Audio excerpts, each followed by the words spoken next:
Hello and welcome to In the Roud.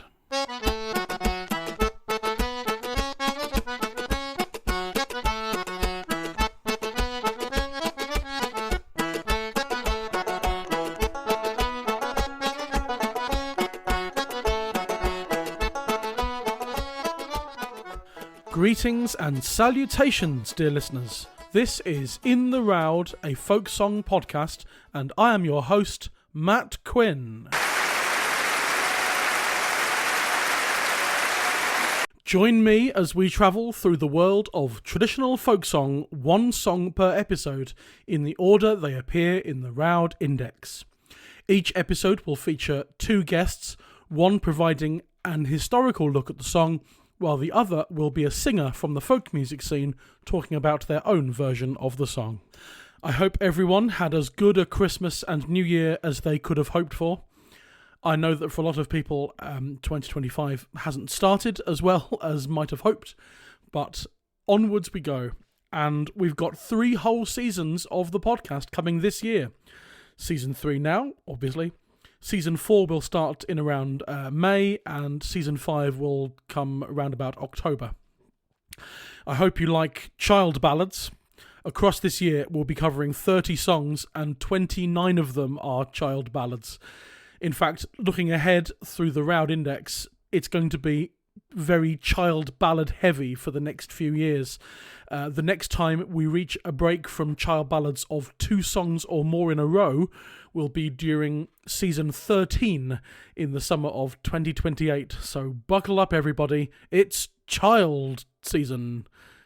That just sounds like a very strange Looney Tunes cartoon. It's child season.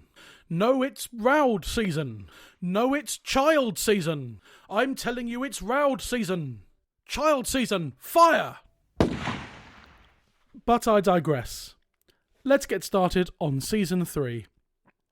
Over the next 10 weeks, we will be looking at the next 10 songs in the Roud Index, and they are all child ballads.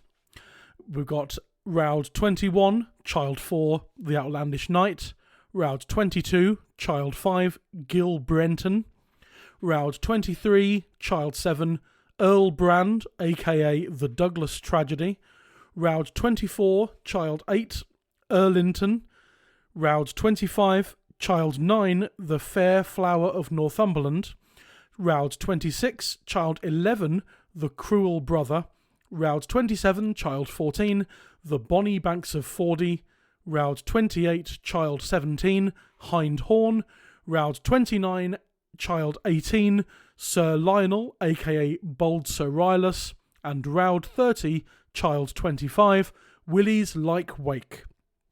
Can't wait to get stuck into that lot. So let's get going. This week's song is Roud 21, The Outlandish Night. Later on, we'll hear from our singer guest, Cohen Braithwaite-Kilcoyne, and his version, but for now, let's take a look at the song's history with In the Roud regular Vic Gammon.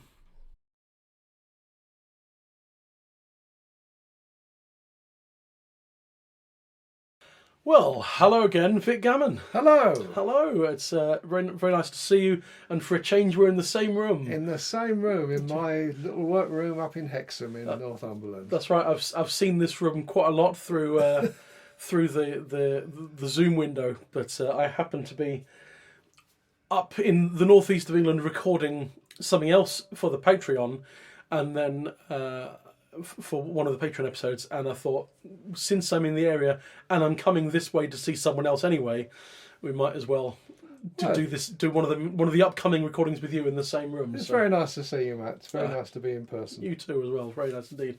Otherwise, it's just Whitby Folk Week occasionally. Yes. So my rare visits to Sussex. That's right, and even then I'm in Sheffield, so I don't get to see you there. Right. So how are you? How have you been? We've not too bad. I got some sort of rash. Oh, you don't want to know about that. Not really. No, it's fine. Our listeners want to know. I'm a bit itchy at present. Oh, but, I see. Well, otherwise, okay. Pleased the snow has gone. My God, we were snowed up here. We're just here. We're just on the fringe of Hexham. We're 400 feet above sea level. And it if we were above the snow line, basically, it can be no snow down in the town. Up here, it can be a foot thick. Yeah, well, I've had snow my way in Stockbridge as well. We've had. I'm on a cul-de-sac, so my road doesn't get cleared or gritted really, and all the other roads in Stockbridge were fine, but mine was still pretty bad. To the point where I couldn't. This northeast trip has been delayed by 2 days anyway because I literally couldn't get my car off my drive. Oh well. But yesterday afternoon, I did get it off the drive, and I came straight to Newcastle and did some shopping. Well, it's the home of civilization, you know that. Yeah, it is. But yeah, so by the time I get home tomorrow afternoon, the snow will have vanished. But look, a different place. So yeah, we had you. We've had you a couple of times on the Patreon recently, and we did have you a couple of times in season 2. But here we are in season 3 already. I can't quite believe I've reached season 3 of this mad scheme, this mad project. So we're here today talking about the song most commonly known as the Outlandish Night, which is Roud 21, and it's Child Ballad number 4. Yeah, Child calls it Lady Isabel and the Elf Knight. That's our second appearance of an elf knight in this podcast. Yeah, I mean, he doesn't seem to be an elf in the other versions. I mean, I think Child's titles are sometimes a bit off the wall. And... I mean, it's widely known as the Outlandish Night, or May Colvin in Scotland, some versions, Castle by the Sea, For Sir John in Ireland. That's right. So, it has a fair number of titles, like a lot of these songs. That's right, and I think in the sort of current folk revival, the Outlandish Night is the most commonly used title. And it's the most common text. When you look through Bronson, it's mostly the Outlandish Night. Right. Interesting word. I mean, it's not a very usual word. I went looking in through the 18th century collection. Outlandish. Yeah. I mean, it means foreigner.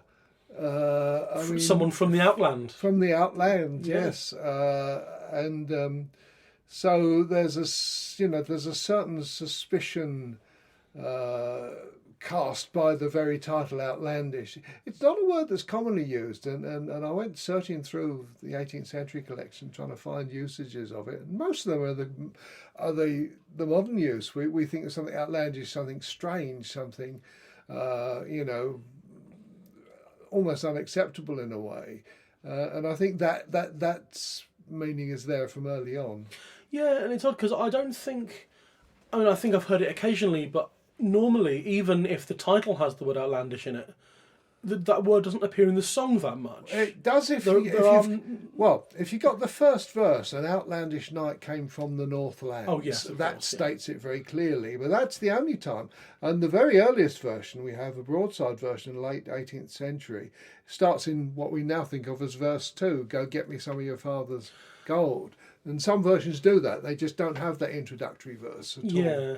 Or you get things like, I'm very familiar with the version that Spies and Bowden used to perform, or still do probably, and then they did it with Bellowhead on the Bellowhead's first album, which started off with the verse about Lady Margaret sat in her father's window, and there come a night, something, but it doesn't mention about Outlandish. Yeah. But it's that sort of thing. Marlborough and the Lily Bar, that's the version that from there.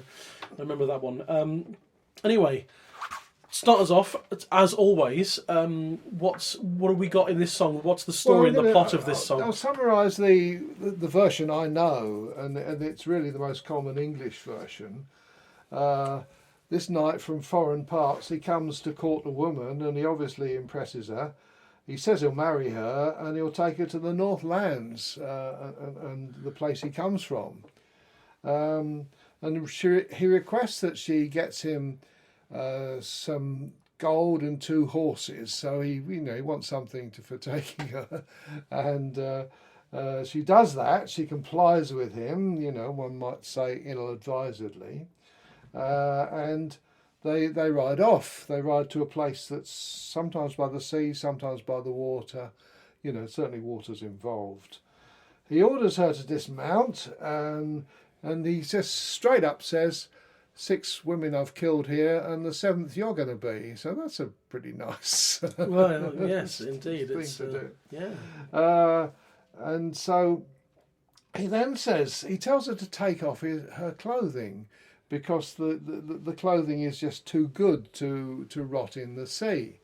And she says, this is where she starts being a bit worldly wise. She says, well, if I must take off, and sometimes it's very interesting, this bit. Sometimes there's a bit of incremental repetition. It's take off your fine holland smock, take off your silken hose, take off your fine leather boots. You know, it can go into quite a lot of incremental repetition at that point.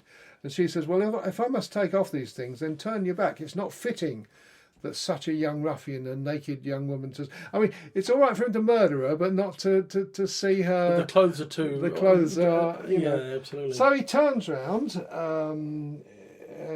and in the version I sing, which comes from Sharp, he bent down over the brim. He's looking into the water, and she caught him by the middle so small and bundled him into the stream. So that's rather nice. She's actually taking a bit of initiative at last, having foolishly gone off with him. So he drops high, he drops low. He says, take hold of my hand, you fair pretty mate, and I'll make you my bride, which is what he promised in the first place. Some offer, you know. And she says, no, I don't want to. Lie there, you false-hearted man, lie there in the room of me. For 6 pretty maidens I have drowned here, and the 7th has sure drowned thee. So she's now in the upper position. She's got the better of him, yeah. She's got the better of him. So she rides home. She just takes both horses. In the version I know, it's not in every version. Sometimes a horse gets drowned in some versions. But she rides home, and it can end there in some versions, but in the ones that I particularly like, a new character turns up. A new character turns up, and it's the parrot. A parrot up in the window so high, hearing the young lady did say, what ails, my pretty young lady, you tarry so long away. She's been away 2 hours, I think, and it's 3 in the morning, 3 hours before day when they arrive at the seaside. She gets back to the house an hour before day, so you know. And then her father, who's up in his chamber, hears the parrot. What ails, my pretty Polly, you prattle so long before day. And then there's this wonderful request. Don't prattle, my pretty Polly. Oh, lovely, that alliteration is wonderful. Yeah, that's great. Don't prattle, my pretty Polly. Don't tell no tales on me, and your cage shall be made of the best beaten gold and the door of the white ivory. So she promises the parrot. And then the parrot goes along. He thinks this is quite good to have a nice new cage, obviously, and says, it was no laughing matter, the parrot did say, but loudly I called unto thee, some cat had got up in the window so high, and swore that he would have me. And so then the girl thanks the parrot. She says, well turned, my pretty Polly, well turned, says she. Your cage shall be made of the best beaten gold, and the door of the white ivory. And I think I like that ending. I like the parrot because it's a rerun of the story itself. I mean, what's interesting is that in a lot of versions, both the parrot and the woman are called Polly. So the identity is pretty clear in a lot of versions. You know, the parrot episode is a sort of symbolic rerun of what has happened anyway. It's a sort of an explaining away of what has gone on, and I just find it quite satisfying to have. I miss it if I hear versions without the parrot, and there's some in tradition. I find it rather lacking, and I think that's a problem. Yeah, it's just a bit odd, this parrot, particularly a parrot that can engage in conversation. Yeah, well... But I guess this is fantasy. Crops up in other ballads. This is creative writing, I guess, all these songs. Yeah. And therefore, the parrot can talk and have conversations. That's fine. Speaking birds are not uncommon in the child ballads. I mean, Child didn't like songs that were just about animals, but he was all right with songs that interacted animals and people. Which is sort of right. Strange. But of course in Young Hunting you get the same verses towards the end. You get Come down, my pretty.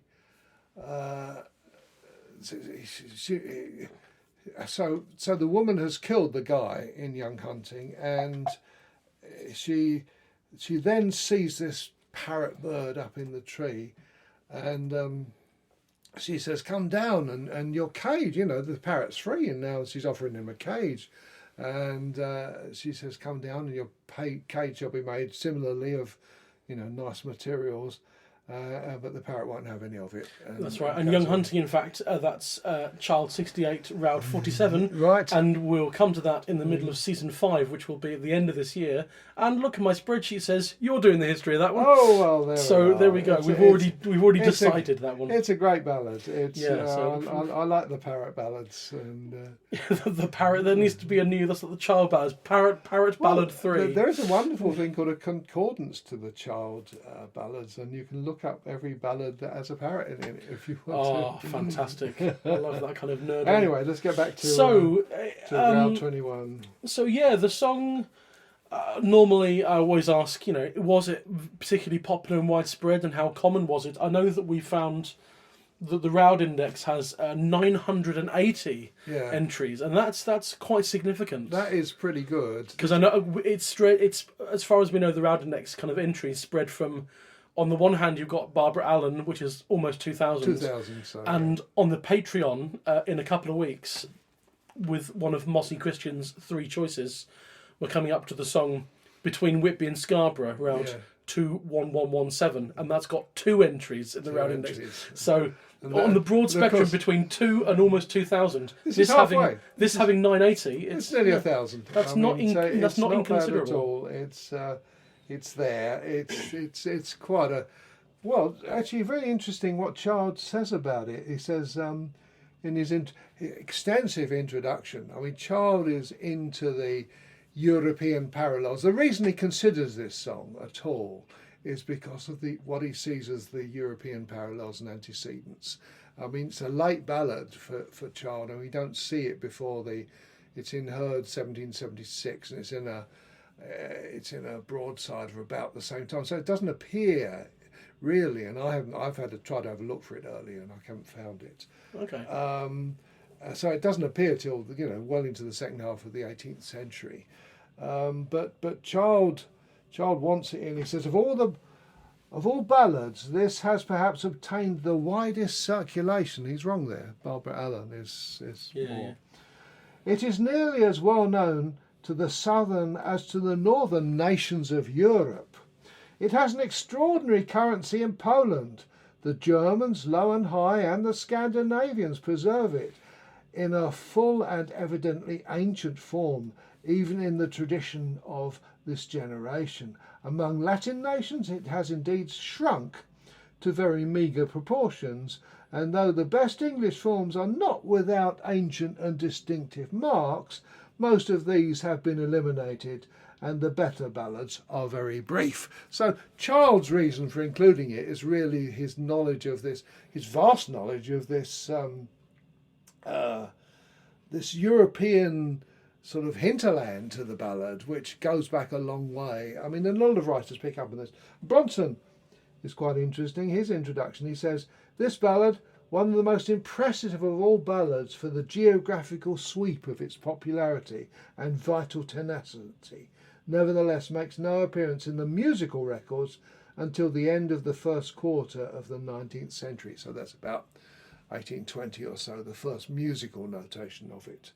But yeah, it's a popular ballad, there's no doubt about it. And the very fact you can trace it through the Roud Index and other collections, there's loads of versions, loads of recorded versions of it, which is pretty interesting. And just before we started recording, we were talking about it was quite international, wasn't it? There's a lot of American versions. Yeah, no, if you look at the Roud breakdown, I've got the Roud breakdown here. Good name for a tune, the Roud breakdown. It sounds like a dance tune, doesn't it? Roud's not. Stephen's not into dance tunes that much, I don't think. Anyway, USA 395 versions, nearly 400 versions of the 980. So England 293 versions. No, always we have to have the caveat. There's duplicates in the Roud because of it's in manuscript and it's in a book of things published of that and it's manuscript. on a record. You know, it can be 3 entries for one song easily. Yeah. But so it's widespread. So 395 USA, 293 England, Canada 68, Scotland 45. Some of the early interesting versions are Scottish. Ireland 32, Northern Ireland 8, England and Ireland. There's otherwise it's little numbers in. Well, even one Australian version of it. So Wow. It gets about. It really gets. It's popular. There's no doubt about it. I must say, it's one of my favourite songs. What I like, whenever I've performed it, and it really is whenever I've performed it, when she pushes him into the stream, there's always a hooray from the audience. I mean, there's always that moment of triumph. She's in absolute jeopardy on the one hand, and she turns the situation. I've never known an audience not react to it. It's quite interesting. And they follow the story. It would be they young kids or older audiences. I've sung this to children and got that reaction, They're sort of waiting at the... We'd love to see some comeuppance being served, yeah, don't we? Yeah, that's right. So there we are. So yes, I think this is a pretty popular song. So how far back can we trace this? Did you say the second half of the 18th century? Was that what you there's an said? English broadside that's in the Roxburgh collection. They date it maybe 17. It's a bit difficult to know, but 1765, something like that. It's in David Hurd, the Scots Collector's collection, and Hurd's version is in Child. It's in there, and so really we don't know it until the second half of the 18th century. It's no appearance. So where it comes from, God knows. I mean, maybe it is. I mean, ballads do get translated. I mean, the wonderful example I came across that was when I was reviewing some of the Alan Lomax collection, and there you found a few English ballads translated into Cajun French. So, they're quite clearly the English ballads, but, so they are,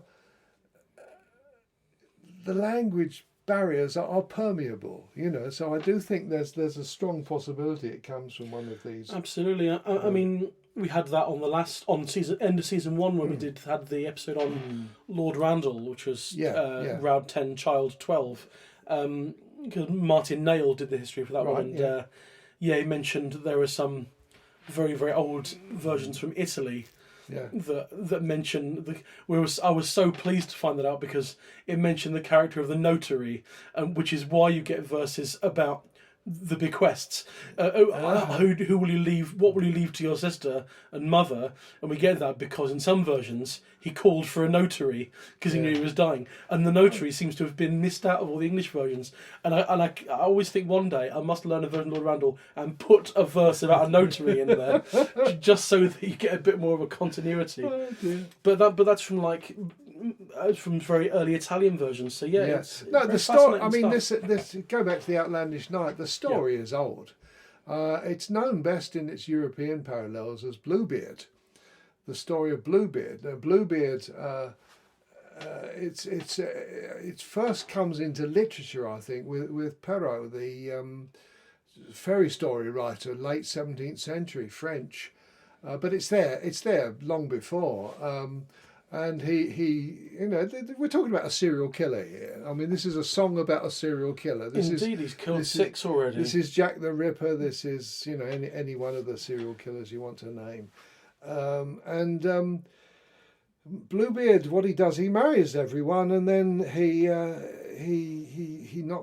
kills them, and then he just shoves them in a room in his castle, and he goes away, and he says to his, his 7th wife, I think it must be, don't, here's the keys to the castle. Well, don't use that one. Don't you dare use that one on that room. And of course, is this a warning about the curiosity of women? I don't know, but she does. And of course, she finds the bodies of all the other Right. wives. So it's pretty gory. I mean, Bartok made a whole opera out of this. It's one of the few operas I've listened to. And there's a tangent. There is a very excellent scruple comedy from the late 1930s with Gary Cooper, I think, called Bluebeard's Eighth Wife. As a fantastic series of set pieces involving pajamas and all sorts. It's really marvellous film. If anyone wants a good laugh, Bluebeard's Eighth Wife, great film. So, you can trace this stuff back. I mean, Lloyd goes on about it. I've got Lloyd's folk song in England here, and he's got a few pages on it, just to have a quick look through it. So he's talking about medieval Scandinavian German origins have been sought for this ballad, all from Finland. Perhaps it was composed by a Dutch person. Recent researches of a Hungarian scholar, Leos Vargas, take us much further eastward and further back in time. In many versions, a curious detail stands out. The eloping couple come to a tree, and the man persuades the girl to dismount. He begs her not to look in the tree and lays his head on her lap so that she may delouse him. That's a lovely... Oh, okay. Do you do that with your girlfriend? I mean, there we go. While she is at this friendly task, he falls asleep, and she, glancing upwards, sees either his victim or his blood-stained weapon hanging from the tree. Generally, in British tradition, this vivid scene is lost, although its shadow remains in one Scottish version. Oh, sit down a while, lay your head upon my knee, that we may hasten rest before that I die. She stroked him so fast, the nearer he did creep. With small charm she lulled him fast asleep. Now, I mean, this is all very well. This is Lloyd in full flow, and he was a good writer, a good journalist. As much as his reputation has sunk a lot recently because of the way he was economical with the truth about his versions. I think that's the best way to put it. Yeah, of course. But of course, I mean, what did that matter to any of the singers? I mean, all of our stuff. Today's a Tuesday. Any idea why it's called Tuesday? No. Right, good. I mean, that's a good answer. It's named after a Scandinavian god of war called Tu. Well, I know about Thursday because of Thor's Day, and so obviously I could have made an educated guess at Tuesday, but I wouldn't have known. That's exactly, right. But, I mean, we inherit stuff that, in terms of its meaning, in terms of its history, it's sort of redundant. It's useful to us. I mean, what is Tuesday useful for? You know what you're doing on Tuesday. You know what you're doing on Thursday. It's a label we hang things on. So I think a lot of the origin theory stuff of old folklore, I mean, it's sort of interesting. Often gets rather speculative. It often gets, this is the sun god. And so, there's wonderful ideas of 19th century folklorists. But really, it has very little bearing on why the outlandish night survived since the 18th century at least, why people enjoyed it, why it was sung, why it goes on being sung. I mean, you're going to use a very nice recording of it. Actually, there's no West Indian indication in the Roud Index, is there? But actually not, no. We just listened before we started recording to a recording that you're going to use by Cohen. Yes, so I'll talk to Cohen about this later, obviously. But yeah, his version is on his latest album, which is called Play Up the Music, and it's very specifically that album is English folk song in the Caribbean and Black America. Yeah. So we'll come very much to the, I assume, to the history of that particular version, because I'm sure Cohen has done that. But what an interesting topic as well. I mean, the certainly. Black performers in the States, that's where I've come across it. But working on Barbara Allen, there were, newspaper reports of African American people singing Barbara Allen, which is sort of interesting. I was 1 year too late to take your module on that on the folk degree. I think by the time I came to be in the year group where I could take that, you just retired, I think, and so I never got to take your music of the Southern States module. But that's interesting. And of course, the Caribbean, there are Mama's plays performed in the Caribbean. Yeah. I mean, colonisation is like that. What do you take with you? Well, you can't take much in the way of material goods. You take your if you like, your intellectual property, if that's not true, the culture you remember.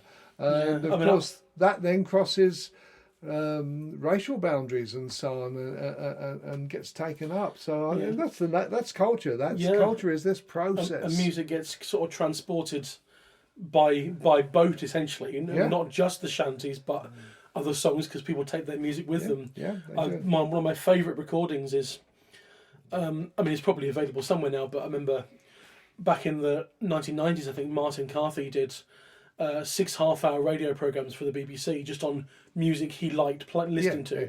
And he did one on female singers, one on guitarists, and some general stuff. And one of the ones he played was this song from the Caribbean, I think from the Caribbean somewhere, which was quite different in it from what I'm relating it to, but you listen to the words and some of the melody, it's quite clearly the song the Watersons used to sing, the Sleep On Beloved. Yeah. And it's clearly the same song. I bid you good night, good night, good night. I think that's a Moody and Sankey hymn, so you get this wonderful progression that, of course,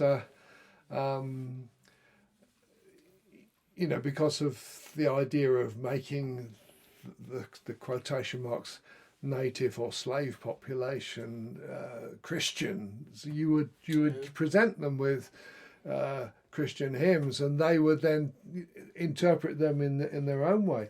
I mean, I had a student once when I was at Sussex who had lived in the South Sea Islands, and they have a tradition of singing the Messiah in the South Sea Islands, but the women sing bass parts.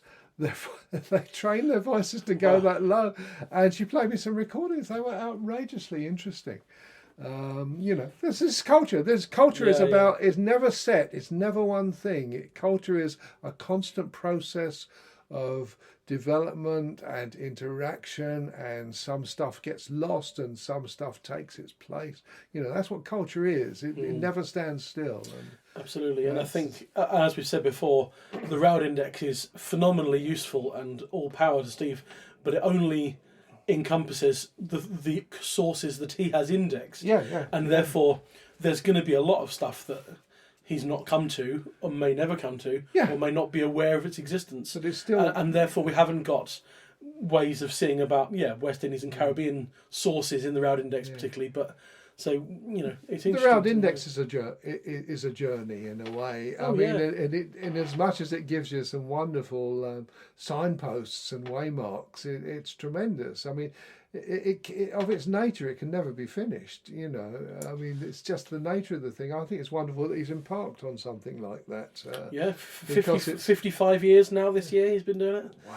He started in 1970. That's a librarian for you. The tenacity is just so impressive. Yeah. Well, we'll see if I'm still doing the podcast in 55 years. 54 years. I think I might not be that. No. I have a few years on. Well, I'm 35, so I'll be 90 then. We're not sure. But anyway, so with regards to sort of the development of this song over time, and the more or less any version you hear now sung by a singer on the kind of folk scene now, it's pretty much the same plot, give or take the parrot. And we'll take the parrot. No, we'll give the parrot. We like the parrot. We like the parrot. But then, has that been translated or developed over time, or is that more or less the plot of these earliest versions? Not much. The interesting version, apart from the delousing in some other countries. The interesting difference that I've noticed is that sometimes the couple go into the water together, he on horseback and she on, like on foot. I think that's my impression. And that's certainly what's in Cohen's version. That's in Cohen's version, and that's also in one of the early Scots versions that's in Child. And she sort of pulls him off the horse and drowns him, and drowns the horse in the Scottish version. Wow. Generally, I think that broadside version of the late 18th century sets the template, and they're all much the same. I don't think, like in some ballads, there's enormous changes take place. I don't think there's that much, certainly in the English versions. I mean, there are variants.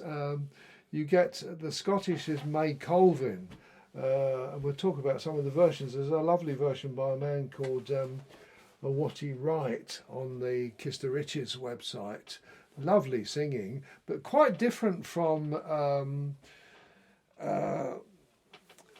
a lot of the recordings made of the English version are quite upbeat, quite up tempo.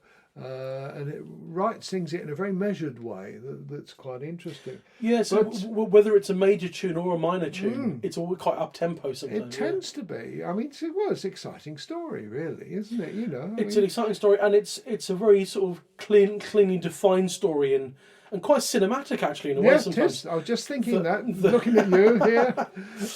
You know me too well. I imagine for a lot of people who might learn the song, their mindset probably is, why bother changing it? Yeah. Because it's so complete. Yeah. Whether you use the parrot or not, it's quite a complete song, and it goes through stages and plot twists and all sorts. And it's a classic story. Yeah, there's not much point in changing anything. There's the journey outward. There's the revelation of what is actually going on. There's the reversal that the woman engineers by her agency. There's the journey back, and then the wonderful coda of the. It's a sort of coda really, because it really does sum up the story. And I do like the parrot. I would not sing it without the parrot. Well, I was going to ask. I don't know if we've done the research on this. Do we know what the earliest version is that contains the parrot? How far? I think back? The earliest broadside. Does it actually include the parrot in the earliest one? Yeah. This is the. I've got here the text of the 1765 ballad in Roxburgh. All right. And it's the interesting thing. It starts in the what we might think of as the second verse. Go fetch me some of your father's gold. That's the first line. There's no outlandish knight came from the Northland. So she fetched him the gold. They leap on the milk white steed and the dapple grey. They rode to a fair river's side. And he says, "Light, oh light, you lady gay. Oh, light with speed, I say, for 6 knights' daughters I have drowned here, and the 7th, and you the 7th must be." There's a really nice line here. Go fetch the sickle to crop the nettle that grows so near the brim. I love that. Go fetch the sickle to crop the nettle. I mean, I love that poetry of that. I might have to learn a version of this and include some of those lines. This is the early broadside. So he fetched the sickle to crop the nettle. Because she says, go fetch the sickle to crop the nettle that grows so near the brim, for fear it should tangle my golden locks or freckle my milk-white skin. He fetched the sickle to crop the nettle that grew so near the brim, and with all the strength that pretty Polly had, she pushed the false knight in. So this is a bundling in, pushing over the brim. And her name is Polly. Her name is Polly there in that one, yeah. So swim on, thou false knight, and there bewail thy doom, for I don't think thy clothing too good to lie in a watery tomb. So she reverses. I mean, he said, take your clothing off, it's too good. I don't think your clothing's too good. You can keep it on. And so she leaps on her steed, and she leaps on the milk white steed and leads the dapple grey. That's interesting, because sometimes it's the knight or the man who rides the milk white steed, and she on the dapple grey, and she reverses that. So the power is reversed symbolically by the horse that she that she rides. And then she rode till she came to her father's house 3 hours before it was day in this version. Who knocked so loudly at the ring? The parrot he did say. Oh, where have you been, my pretty Polly, this long summer's day? Oh, hold your tongue, parrot. Tell no tales of me. Your cage shall be made of beaten gold, which is now made of a tree. You see, it's got a wooden cage. It's going to have a golden cage. The parrot is calling her Pretty Polly. Yes. That's not, because in nowadays we call parrots Pretty Polly. I know. I don't know.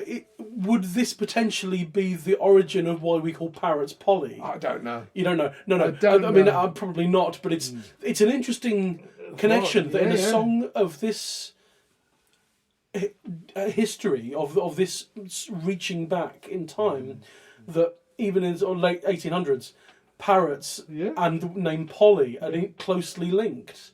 I want, we need someone to do the research into when's the earliest mention in any kind of literature or printed source of parrots being referred to as Polly. How far back? That would be very interesting, but we wouldn't know it? that it comes at least back to this song. It's back to the 1760s or thereabouts. Yeah, that's really fascinating. There's just two more verses. See, the father hears this conversation between the woman and the parrot. Oh, then bespake her father dear, as he on his bed did lay. Oh, what's the matter, my parrot, that you speak before it is day? The cat's at my cage, master, and sorely frighted me, and I called down my Polly to take the cat away. Isn't that nice? I love that. Yeah, so the version that I am, I guess, most familiar with is the one that was on the first album by the band Bellowhead, and was previously on the second album by John Spies and John Bowden, and that's got a melody that they claimed was written by Martin Carthy, but I know recording of Martin Carthy singing it with that melody. But and there's recordings of Martin singing Outlandish Night, but not with that melody. Right. But I'm not sure where that melody came from. But that includes the parrot and Lady Margaret in that one rather than Pretty Polly. Than Polly. Yeah, there are some versions in which both the parrot and the woman are called Polly. But in that one, it's Margaret and Polly. The parrot is Polly, and the lady is Margaret. Yeah. But that includes the parrot, and it's So that's the parrot asks, "Why have you come? Where have you been?" And the father overhears the parrot saying, "Why are you prattling and prattling?" And Lady Margaret says, if you do not tell the tales on me, and your perch shall be made of the best glittering gold, and your cage of the best ivory, I think, or maybe the other way around, the cage of gold and the perch of ivory. Yeah. And then instantly the parrot says, "Oh, there come the cats to my window side, and it's Marber and the Lily Bar." And something like, and I called the lady to come here to frighten that pussy cat away, and it ends there, So that sort of thing gets out of the situation. Anything else? Well, I'd really like to say something about the example of this ballad cropping up in literature, because it does in a famous, quite a famous book, which I've got here, Flora Thompson's Lark Rise to Candleford. Oh yeah. Don't judge it by that awful bloody TV series that was on. It was a travesty of the. You heard it here, folks. Yeah. So this is Lark Rise was published in the 1930s, first of all, and it's an account of a small hamlet in Oxfordshire. When she was a child, it goes back to her childhood, and she remembers the 1880s, which is crucial. And one chapter, there's just this fabulous. I mean, there's lots of interest. It's a book that's well worth. If you're interested in English social history, it's a book that's well worth reading because there's a lot of detail in it about what life was like. And one of the absolutely fascinating bits is it's a chapter called Chapter 4, At the Wagon and Horses, and it's an account of a singing session. And it is absolutely fascinating. Now, how much of it is actual memory, how much of it is literary reinvention? I mean, there's an open question there, but I've no doubt that it's true to the spirit. And she remembers as a kid hanging round the door of the pub, listening to what was going on. And maybe we'll just have a look through it. You can always cut some of this out. The 1880s is a crucial time. Things are changing quite a lot. I mean, English agriculture has gone into a big depression in the 1870s. Everything, you've got railways by then. You've got the development of, urban industrial society. There have been more people living in town since about 1851 than live in the countryside. Before that, the population is dominantly rural. So there's been 30 years of dominantly urban living. and things are changing, and she's really reflecting on that in the book, as well as giving this, I think, quite amazing account of this singing session. And what if anybody's involved in the folk revival, the interesting thing when you come to read it is the familiarity of a lot of what is going on. Let me just take you through it.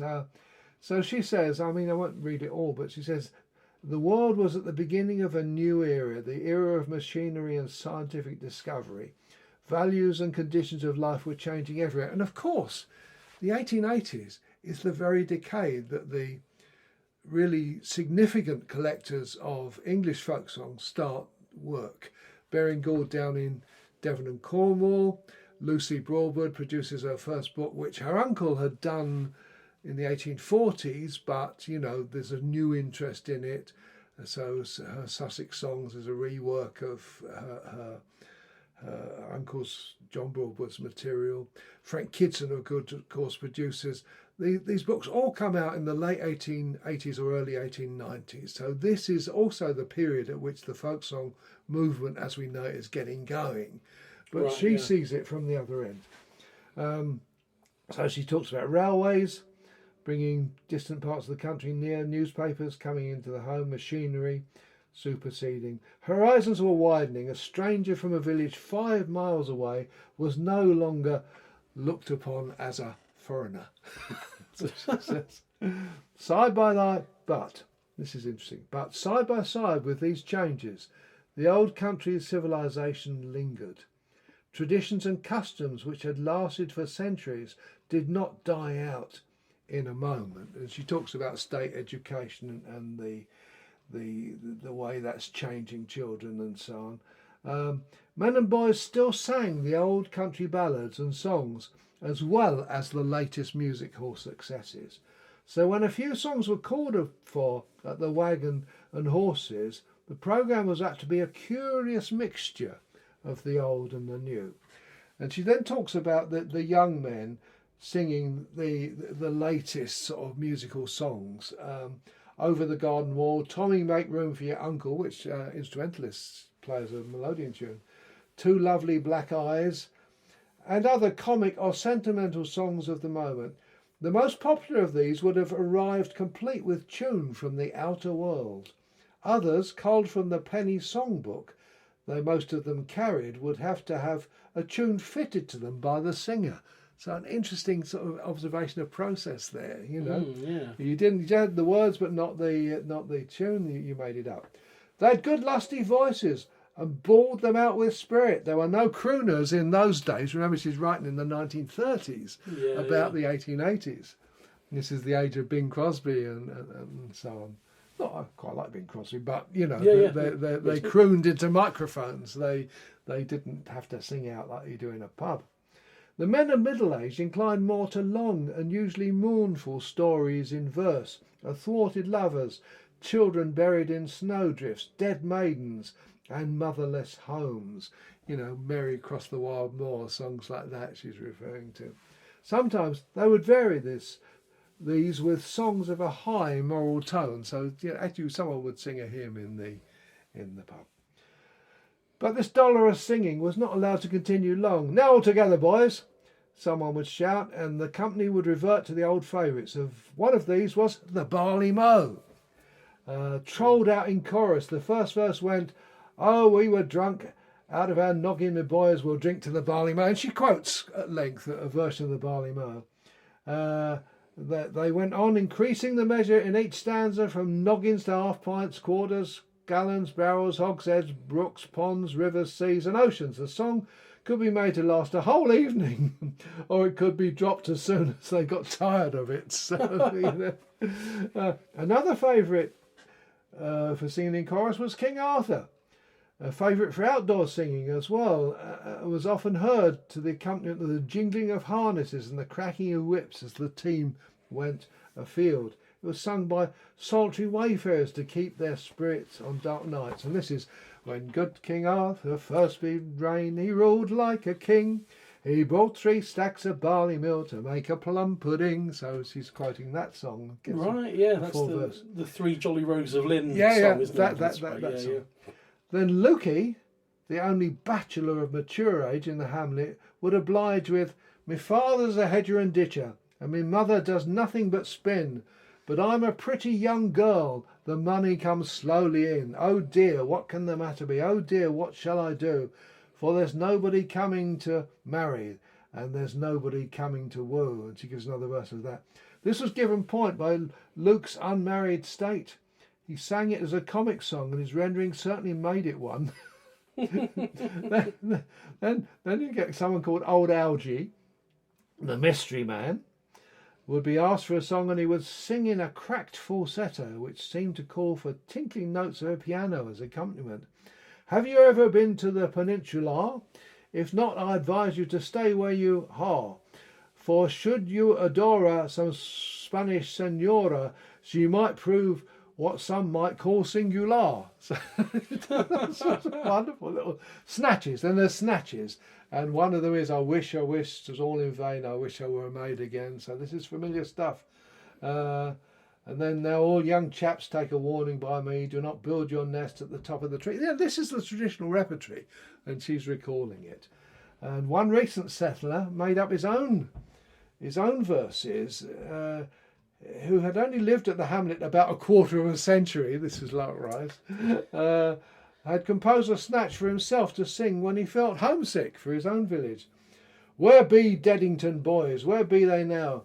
They be at the Deddington at the plough. They bean't at home. This is the wagon and horses." So he's really... And then another old guy, they say, let the old guys have a chance. And Master Price sings Lord Lovell again, which is absolute traditional stuff. But of course, Lord Lovell was one of those songs that got the send-up version of Sam Cowell and people like that. You know, Will Duke does a lovely version of that he got, I think, from that wonderful Swindon singer, Lucky Luckhurst. You know. Oh yes, I've heard Will sing that, called Joe Muggins. Yeah, Joe Muggins right, is a version. But this is taken seriously. In this version, he says, "The old song saddened them, and partly because by that time the beer was getting low and 1/2 pint had to be made to last until closing time. But then some would say, what's old Master Tuffrey up to over in his corner there?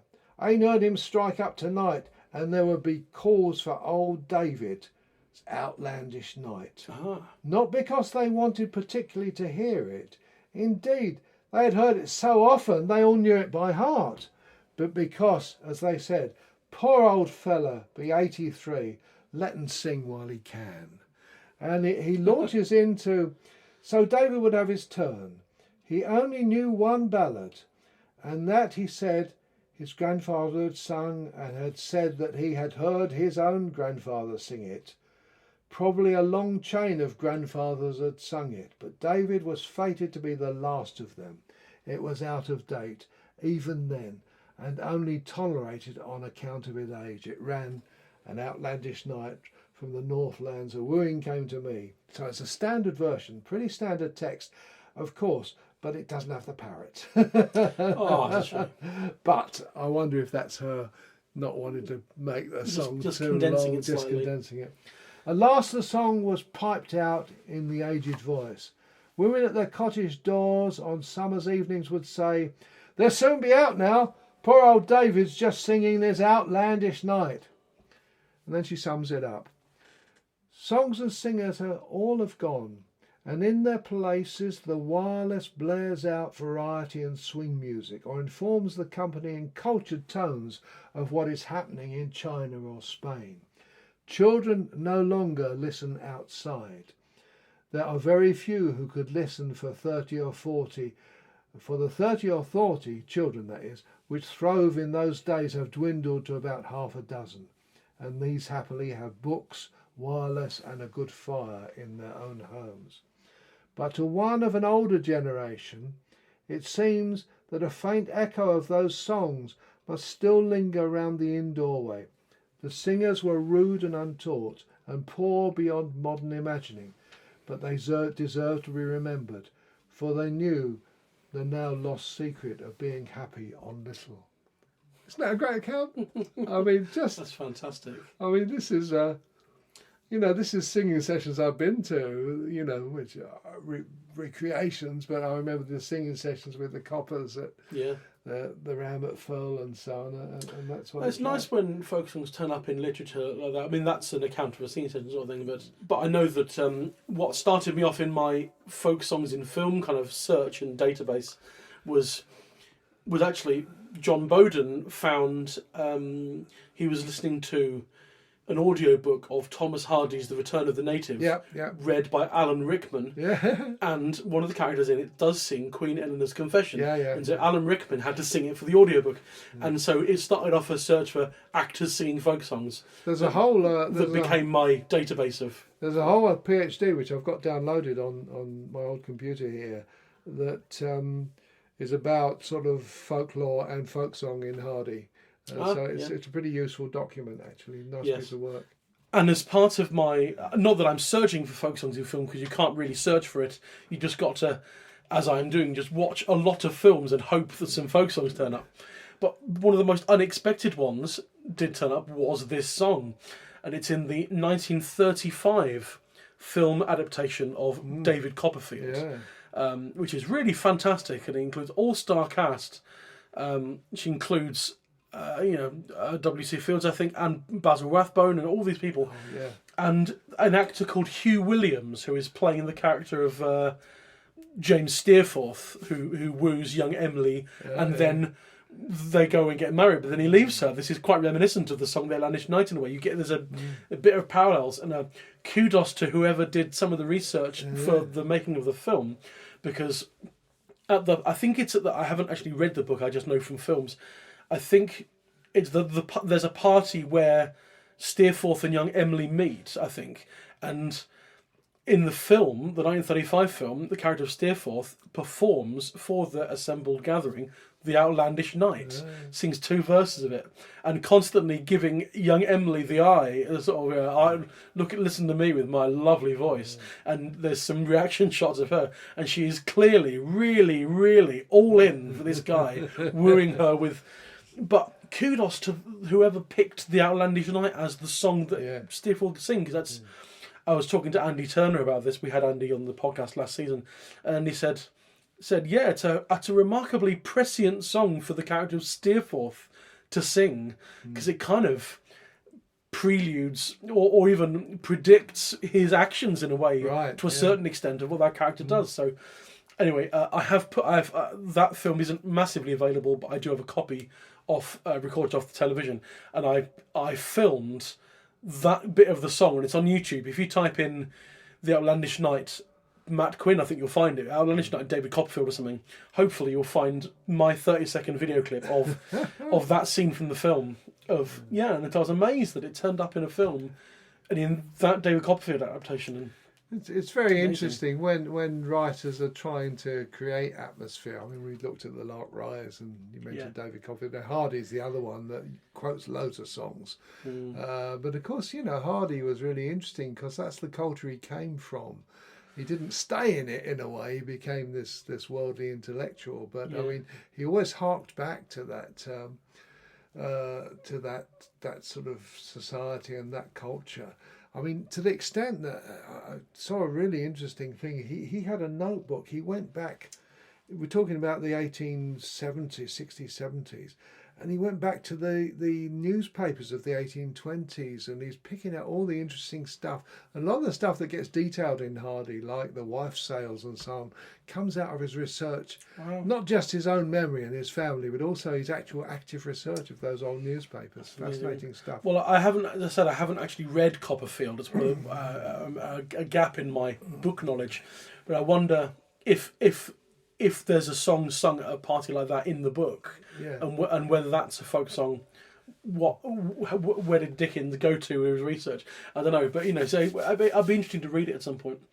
Anyway, we've kind of steered away from this stuff with Steerforth, but because that was the Outlandish Night. So should we move on to some recommendations? The usual field recordings recommendations. We've both managed to come up with quite a few, but I'll stick to 5 at least. Well, the one person I absolutely associated with, because I heard it early on, was Fred Jordan. Of course, he was quite a celebrated character in the Shropshire guy, isn't he? Shropshire Wasn't guy, he? Yeah. and he used to sing it in a fairly serious way, but it had this wonderful vibrato sort of voice, don't prattle, my pretty Polly. It's wonderful. I mean, he's really worth listening to, and that was the classic. To me, that's the classic Outlandish Night. But there's others. Jumbo Brightwell, the East Anglia singer, did a lovely up-tempo version, as did Ursula Ridley in a rather posh voice, but she really into the song on some of those Brian Matthews recordings done in Sussex in the 50s. Really quite... a lot of the singers, I think, because it's an exciting song, they often take it quite fast. I mean, there's an American recording from the Warner collection, Lena Bourne Fish, very spirited performance of it. Lena Bourne Fish is the one called Castle by the Sea. Yes, isn't it, yes, as well? that's right. Yeah, that's the other one. But in contrast, there's a few good Scots recordings of it. You mentioned one in the Kiss to Riches. On the Kiss to Riches website, a man called Watty Wright, who I didn't know before I sort of started looking for it. And this is a lovely measured version of May Colvin, which is the name it goes under in Scotland sometimes. So really quite interesting. But I think there's loads of others. We both talked about. There's a song in Northern Ireland, Force Lover John, which was sung by Kevin Mitchell. Kevin Mitchell, sadly departed friend. Was a wonderful singer in the traditional style. And I absolutely love that version, the Force Lover John. But there's lots of others, I think. You've got somewhere. Yes, well, there's certainly May Bradley, who was a fantastic singer from sort of the Welsh border, Shropshire area. And there's an album of hers or recordings of her called Sweet Swansea. And I'm just trying to find that in my list. May Bradley, and that one's called The Outlandish Night, and that's rather great. I love, we have this occasionally, we definitely had this on the Two Sisters episode back in season 1, where you find a recording of someone singing it, and you know for a fact, because they've told you, or they've said they learned it from so-and-so, and then we find we do have a recording of that person singing it. Yeah. So you get 2 recordings of the same song from the sources.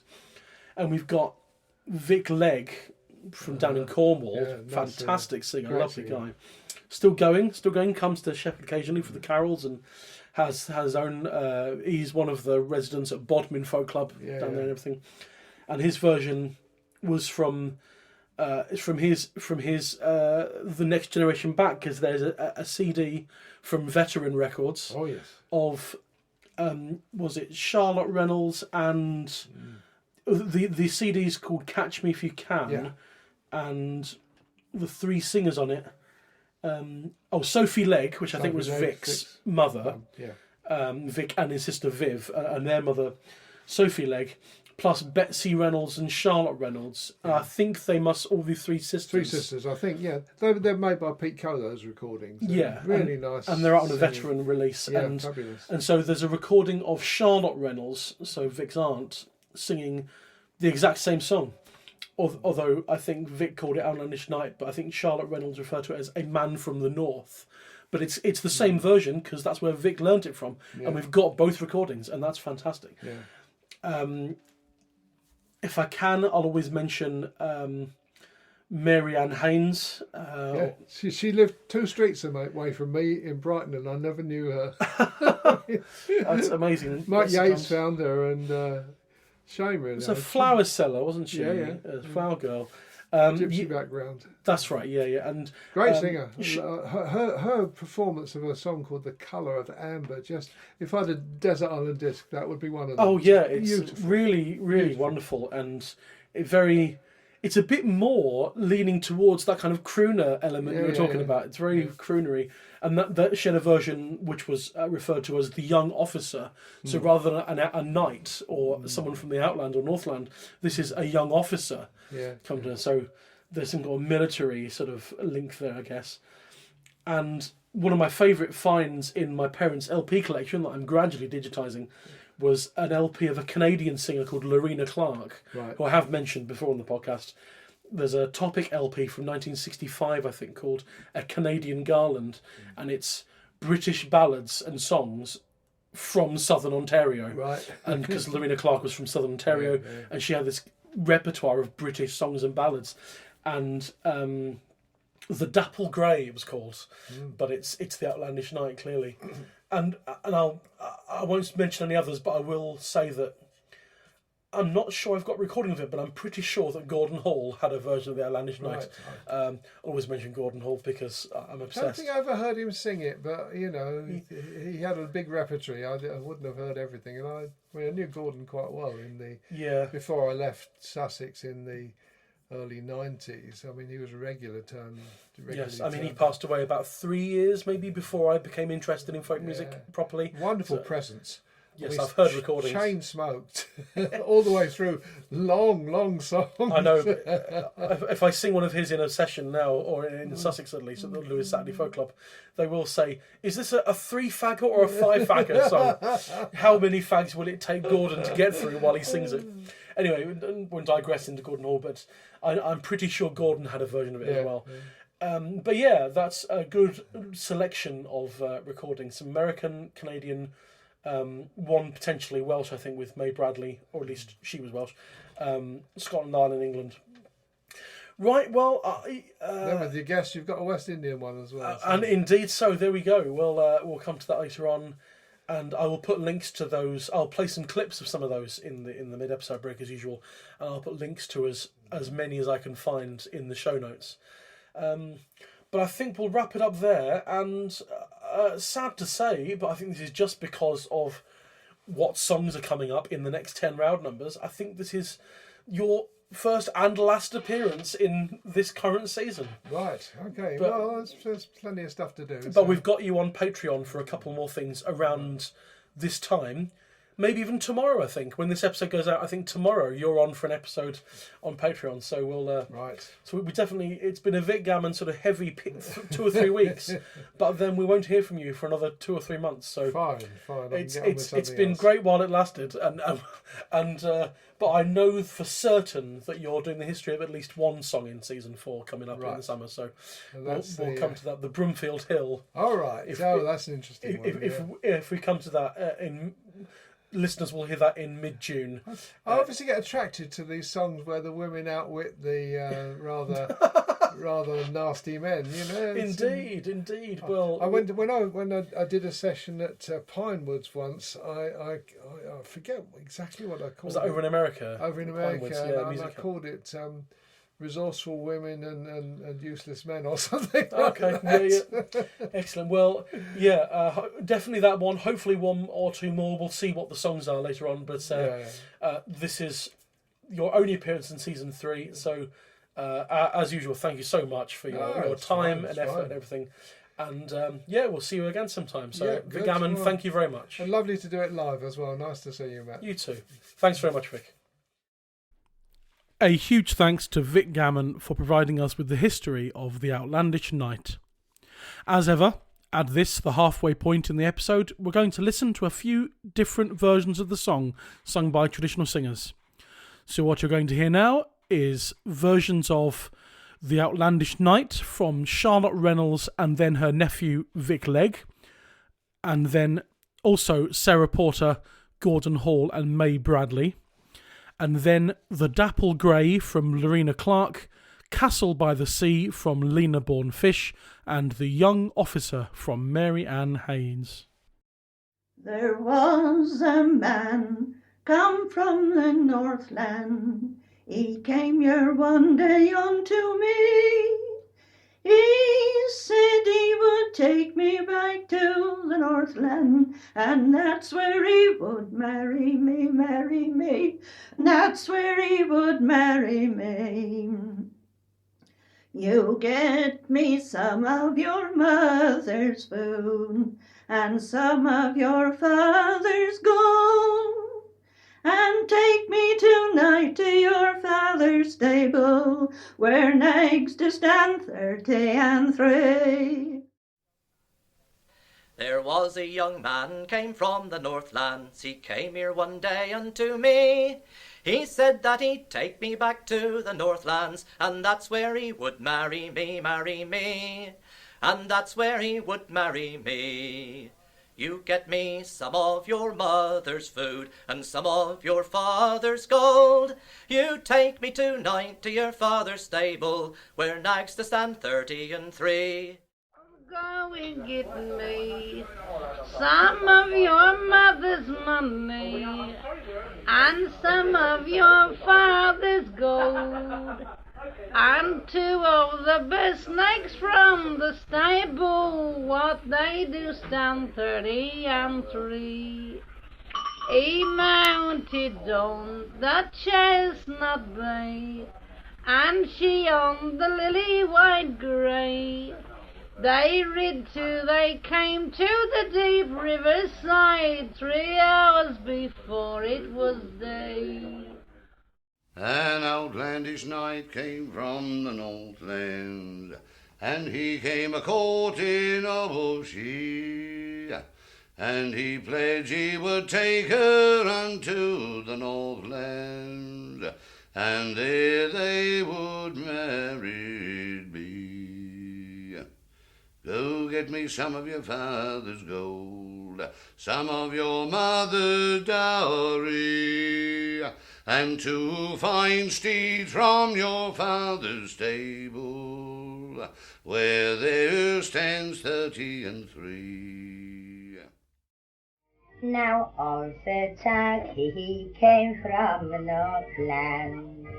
When he came alluded to me. Now he told me he'd take me unto the Northlands, and there would marry me. You fetch me some of your father's gold and some of your mother's feed, 2 of the best horses out of the stable, where there stands 30 and 3. The wind it blew all from the north way, when he came wooing me. He said he would take me way to the north way, and there he'd marry me. Bring me some of your father's gold, and some of your mother's fee, 2 of the best horses from the stable, where there stands 30 and 3. The castle by the sea, arise, oh arise, my lady fair, for you my bride shall be, and we will dwell in a sylvan bower in my castle by the sea, and bring along your marriage fee, which you can claim today, and also take your swiftest steeds, the milk white and the grey. The lady mounted her white steed, he rode the turban grey. They took the path of the wild seashore, or so I've heard them say. There was a young officer from the North Camp, and he ran into plight on me, and he swore he would take me down by the seaside. He said, "At night I'll make you my bride. Go and get me some of your father's gold and some of your mother's money, and 2 of the very best horses he got at 50 to 40 to 3." And you can find the links to all those tracks and the albums they're from in the show notes. On to the second half. I spoke with singer, melodeon player and concertina player Cohen Braithwaite-Kilcoyne, and we chatted about his history with folk music and his current project, which led to his version of the Outlandish Night. Well, hello, Cohen Braithwaite-Kilcoyne. Well, hello, Matt Quinn. Hi, it's nice to see you. How are you? How's things? I'm absolutely wonderful, and I'm so happy to be here as well. Oh, yeah. Long-time listener, first-time guest. Indeed so. Well, it's great to have you, and so glad you've been listening so far, and hopefully enjoying it. But I suppose if you weren't enjoying it, you might not have come on in the first place. Ask me at the end. Ask me. Yeah, great to have you on. I can tell by your attire that from on the Zoom call that it is cold where you are. It is cold here also. It's currently very 50-mile-an-hour winds outside my window, which is not pleasant. So, as listeners already know, because this is the second half of the episode, we've been discussing Roud 21, which is the Outlandish Night, or sometimes I think the child ballad was Lady Isabel and the Elf, or the Elf Knight, the Elfin Knight. Before we get on to the song, give us a bit of your history and your background and your sort of musical upbringing, history of folk music. How did you come to folk music? All that sort of thing. Yeah, so my musical beginnings were, the thing is, neither of my parents are folkies, or they certainly weren't when I was young. They've both kind of gotten into it a bit now, but they certainly weren't. I didn't grow up in a folk household, but they both had very, very eclectic music taste, and I suppose that sort of gave me a bit of musical. What's the best way to describe it? I suppose it kind of gave me that broader outlook of music, that there's so much music out there. There's so much music that is exciting to explore. It kind of instilled that spirit into me. And my first instrument was the violin at school, which I started when I was about 6. And I was just having conventional classical lessons on the violin. But through that, as well as the sort of standard classical repertoire, I was learning a little bit of folk music, just like mostly Scottish folk music initially, sort of Scottish fiddle tunes. And I just kind of found I was enjoying that more than doing the classical violin repertoire. And so that just kind of inspired me to investigate the folk repertoire a bit further. And initially that was sort of Scottish and Irish fiddle tunes. And then I discovered that there is an English repertoire as well, and that was exciting to play and to explore. And then I discovered that there were folk events as well. I started going along to. I did my first ever gig in a folk club when I was 11. I played. What did I think I played Greensleeves. I think I played Danny Boy. I can't remember what else I played. I played Egan's Polka. That was on the set list, which I'm sure is a tune you know very well. Indeed, so yes, very much. Yeah. So I started going along to folk gigs when folk events, sessions, and folk clubs and sing-arounds and the like. When I was really quite young. But yeah, that was my own discovery. It was very much I was dragging my parents along to those rather than the other way around. And they were thinking, where did we go wrong? Yeah, exactly. And so that was that. And then I'd from going to those folk gigs and also starting to go along to folk festivals as well. That was where I started bumping into people playing concertinas and melodeons. And I was pretty much hooked almost instantly. I was fascinated by not only the sounds but the mechanics and the sort of the appearance of the instrument. And I kind of knew that was what I wanted to do. I wanted to be a concertina player and a melodeon player more than a violin player. So I got my first concertina when I was 12, and then a melodeon a year after that when I was 13. And I just became hooked pretty much instantly, and the violin carried alongside for a year or two, but by the time I was sort of 15, that had dropped, that had fallen by the wayside, and I was just a squeeze box player from then on. Wow, yeah, that's certainly. Yes, I remember seeing you long time before we ever met. I think I think I'd come across because it was round about that time of sort of 14, 15. Was that when the band started with Granny's Attic with George and Lewis? Yeah, so Granny's was so we all went to the same secondary school in Worcester, and they were in the year above me at school, and we knew each other from right at the start of school. In fact, a little bit of Granny's Attic history that I don't think I've ever spoken about this, but you've pulled it out of me. Lewis played at my high school induction day, so the sort of the taster day that I went to for the high school when I was still in year 6 at primary school, and he played a fiddle tune on that day. But the school teacher announced him. They said we're going to have a traditional Hungarian folk tune played by Alex. So I thought, when I get to school, I've got to track down this Alex guy. He seems really cool. He plays folk music on the fiddle. So I spent a couple of weeks going, where's Alex? Where's Alex on the fiddle? And then me and Lewis had the same violin teacher at secondary school.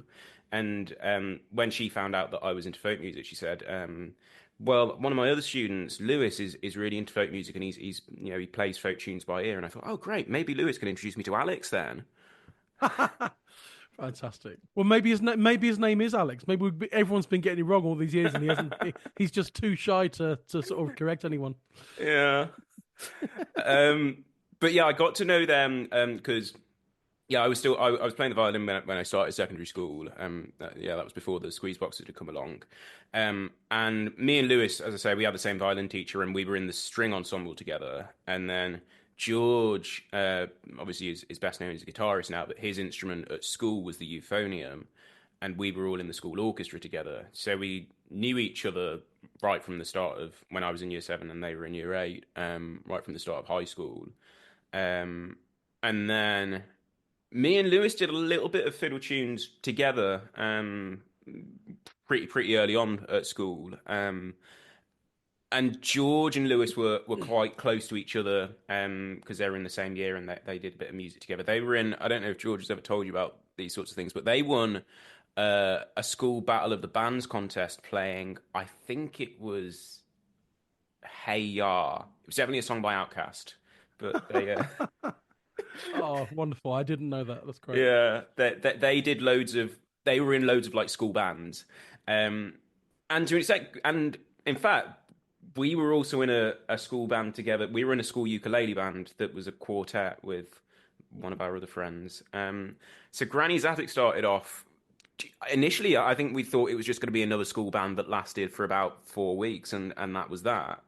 Here we are 16 years later. Yeah, it was. I was in year 9 and they were in year 10, and we just kind of got chatting and we realised we were all really starting to get interested in folk music. And that summer was the summer I'd taken up the melodeon.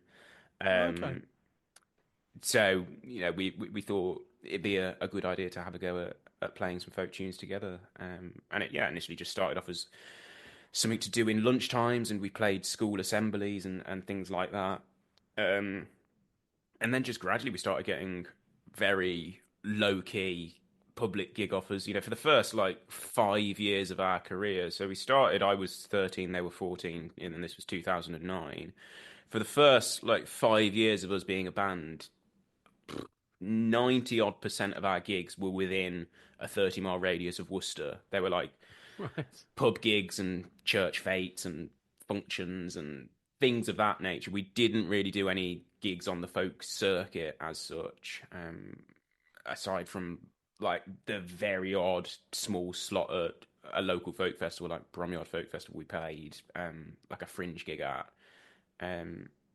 So we've been going for 15 and a bit years now, but wow. I remember seeing, I don't think I ever saw you guys as the trio sort of. So obviously not when you were started that first 5 years, because you didn't I wasn't from Worcestershire either, so but certainly, I think I'd seen some YouTube videos maybe of something. I remember thinking, people younger than me. That's a strange feeling. Because every when you're a young person, as some people still refer to me sometimes, you're the youngest person. Normally in the sort of folk circuits, you're the youngest person you know, and you're the token young person at a club and whatever, and you get sort of heralded as the next young thing, and then you become 20 or something, and there are people who are 15, 16 doing it. And you think, okay, that's a bit weird feeling. So I remember sort of being aware of you guys around then, and then I wouldn't be able to know what year it was, but Sidmouth Folk Festival. This is a long time before you and I actually met, because I remember exactly when we met. But I did see you at Sidmouth Folk Week at the rugby club in one of those evening sessions that was run by Faustus. Right, that was. And you were sitting in the front row with a Honapoka work. Yeah. That was either 2010 or 2011. Because I was sitting about 2 rows behind you. There you go. I did not know that. No, I'd forgotten that just now. But I remember that, and then I remember thinking, oh, he's really good, isn't he? And then sort of being mildly miffed that someone was better than me in that kind of youthful way that I think, I'm awesome, I'm really great. I think someone turns up who's clearly better than me, and you go, oh damn. Anyway, it's fine. It's all good. Yeah. And that was it, I think. And then I was still aware of you and the trio. And then my band, the Dovetail Trio, played at the Folk at the Grove in Leeds. Yep. And you were at university there, and you turned up and did a floor spot. I did. And I remember seeing you walk in and thinking, that looks like a very taller version of that kid from like 7 years ago. Yeah. And it turns out he was. And then you I remember you got up to do a floor spot with the concertina and did Tom the Barber. I did, yeah. Yes. That's right. I remember that. And then we sort of instantly I think glided toward each other after the gig finished. Yeah. Said, it's you, and you went, it's you. And, it was the rest is history. that was like October 2015. That sounds right. Year. Yeah. 2 little tidbits about that gig. I was doing a modular university. About to critique my concertina playing. No. You're not far off, We had to. The module was aesthetics, where essentially we were studying the different philosophical views of music, and we had to write. We had to study what different philosophers had said about music, and then we had to write a gig review from the perspective of that philosopher. Oh dear! So I was making copious. I don't know if you noticed, but I had my notebook there, and I was making copious notes about that gig. And I didn't notice that. No, I can't remember which philosopher I wrote the gig review from, but I wrote a philosophical gig review of that Dovetail Trio gig, which might be somewhere on an old laptop. Right. Well, best left forgotten, I think. Maybe. Although it'd probably be better written than some reviews we had of albums. I know in private quarters, you and I have shared some gig reviews, some album reviews, and you get some weird stuff, some weird people writing. But we're all weird on the folk scene. Yeah, just some of us stand out. But yes, and that's when I met you. So that was 2017. So yeah, we're 8 years. And then 2015, it's just been 10 years. 15, sorry. Yep. Okay, there we go. And then I think I then next saw you at a folk festival probably with George and Lewis, and that's how I met George. And I a long time later, George and I got together for a duo as well. So it's so in terms of your concertina and melodeon playing, I remember back then at Sidmouth I saw you were playing a Honapoka work, the king of all melodeons. Yeah. Not that I play one anymore either, but they are brilliant beasts. But those two things have been your focus, really, haven't they? As well as the singing, obviously. That's been your thing. Yeah, it really has. I mean, I when I was young, as I said, my first instrument was a violin, and then I also went through a period of just trying out loads and loads of different instruments. So I was like a guitarist for a while, and I played mandolin for a bit, and I had to go on things like piano and bass guitar, and I was kind of a bit of a musical hopper. But yeah, once the Melodians and concertinas came along, everything else kind of went in the cupboard, and that's been my main focus for the past 15 plus years. Amazing. And you've got the solo work, which I'm sure we're going to come to later on, and the work with Granny's Attic, and there's various other projects you're involved in, aren't you? What are they? Yeah. So what have we got? I'm involved in with Red Muros. I'm involved in his song cycle "Stolen from God," which is a cycle of songs that he's written tracing the history of the transatlantic slave trade, and I'm playing concertina on that. And our colleague Sunto Suso plays the kora, the West African harp. So there's that, which has been going for the past sort of 2 years. And I play with Angeline Morrison as well as part of her Sorrow Songs band 4-piece lineup. And I'm also involved in a children's theatre show, which is called Tales from the Lighthouse, which I absolutely love, and it's crazy and it's completely different to everything else, but it's wonderful. So that's been going for the past 6 months, and hopefully we'll be going for a good while yet. Yeah. Amazing. Yeah. It keeps you. Normally, when people are busy, people will say it keeps you off the streets, but this sort of thing keeps you on the streets anyway, because yeah, we're always traveling and on the road. Yeah. Keeps you on the streets. So then, the Outlandish Night, Roud 21. Do you have a memory of, like, not necessarily the version you sing now for the album it's on, but do you have are you able to pinpoint a moment when this song sort of turned up in your consciousness, as it were, when you were first aware of this song as a thing, rather than as something you might perform yourself, but just where did you first hear this song? Yeah.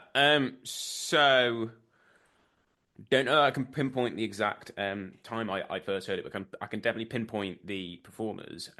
So my as I say, I started off on the folk scene, exploring it from a sort of a participatory level, going along to folk clubs and sessions and things like that, but didn't have much consciousness of the folk scene from a performance perspective. I didn't really know many of the acts on the English folk circuit, as it were. But would have been about 13, and I used to walk past the main venue in Worcester is called Huntington Hall, and I used to walk past it quite regularly on the way home from school. And this was just after I'd taken up the concertina, and I saw that there was a poster outside the venue with a man with a concertina and then a second guy with a fiddle, who turned out to be Spires and Bowden. And I thought, that instrument looks like my instrument. I'm going to ask my dad if he'll take me to that gig, and he did. We managed to get like the last 2 tickets because it was like 2 days before the gig, and that was one of those, to use a overused phrase, it was a life-changing gig. It was incredible. I mean, you've heard Spires and Bowden, you know that they're pretty good. Oh yes, absolutely. Yeah. I saw them quite a lot around that period as well. They came and did our folk club in Lewis, and yes, it was always amazing. Yeah, so that would have been 2009, and I don't think they did the Outlandish Night that evening. That was 2009, so they'd just released the Vagabond album, so it was a lot of that material. That's right. Vagabond was their 5th album, I think. Outlandish Night's on their second. It's on the second, yeah. On that album, so yeah, that's quite a way after. But I think they still do bring it out occasionally for a performance. I know I have heard them do it live, but I don't think it was on the set list that night. But basically after that gig, I became completely obsessed with them and their music.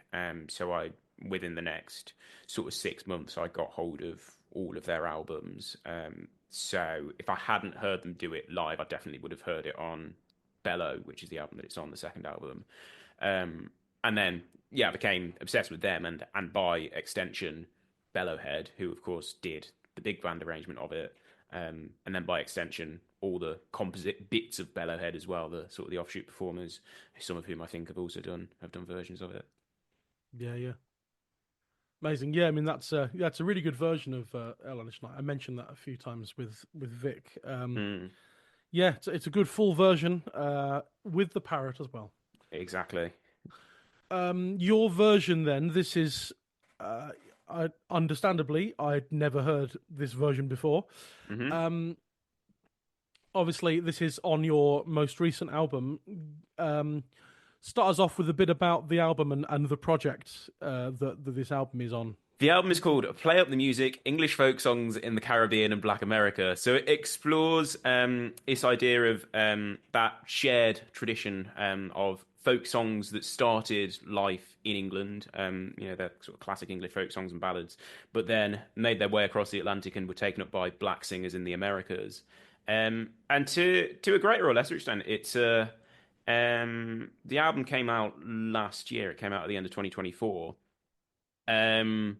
But it's kind of the culmination of a lot of things that I've been thinking about for pretty much since I started getting interested in folk music. So that's nearly 20 years. So my mom's family are from the Caribbean. They're from Barbados. That's where her parents came from.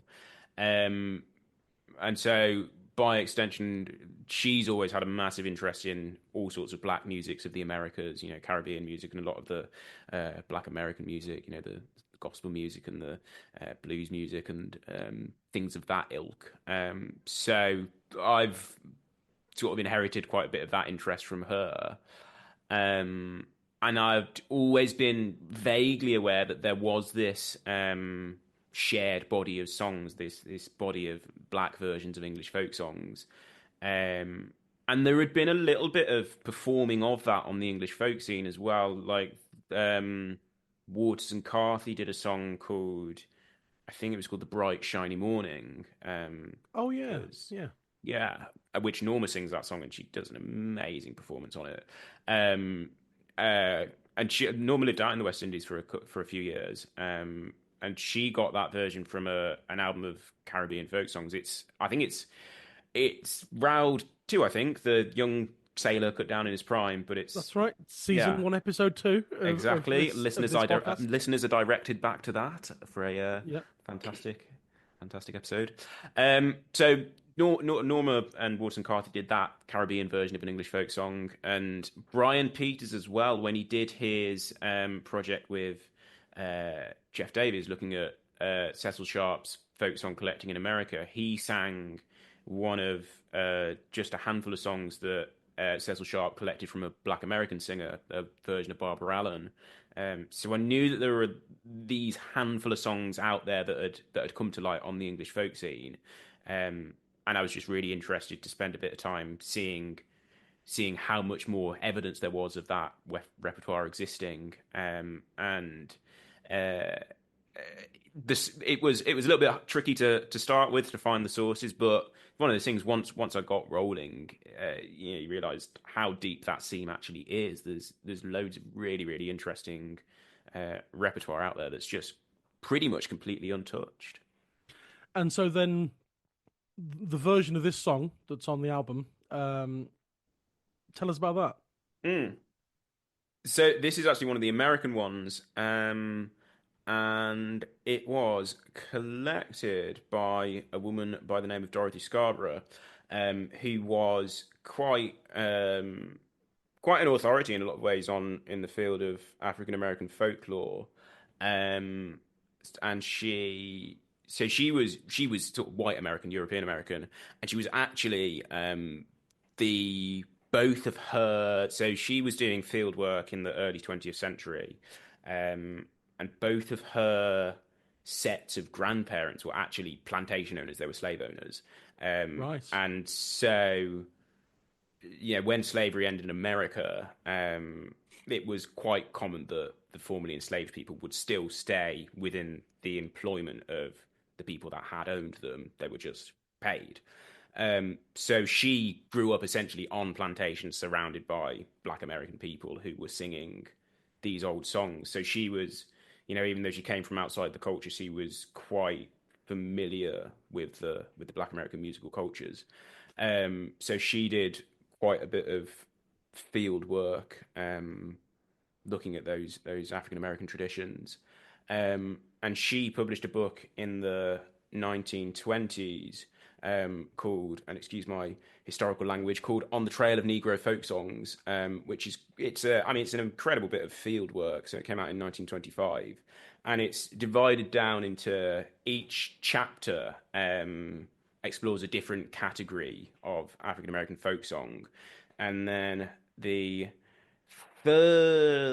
second chapter is titled "The Negro's Part in Transmitting the Traditional Songs and Ballads." So it's essentially all about Black American versions of English folk songs and their place within that culture and that musical tradition. And The Outlandish Night was one of the songs that's included in that portion of the book. One of the songs that she collected.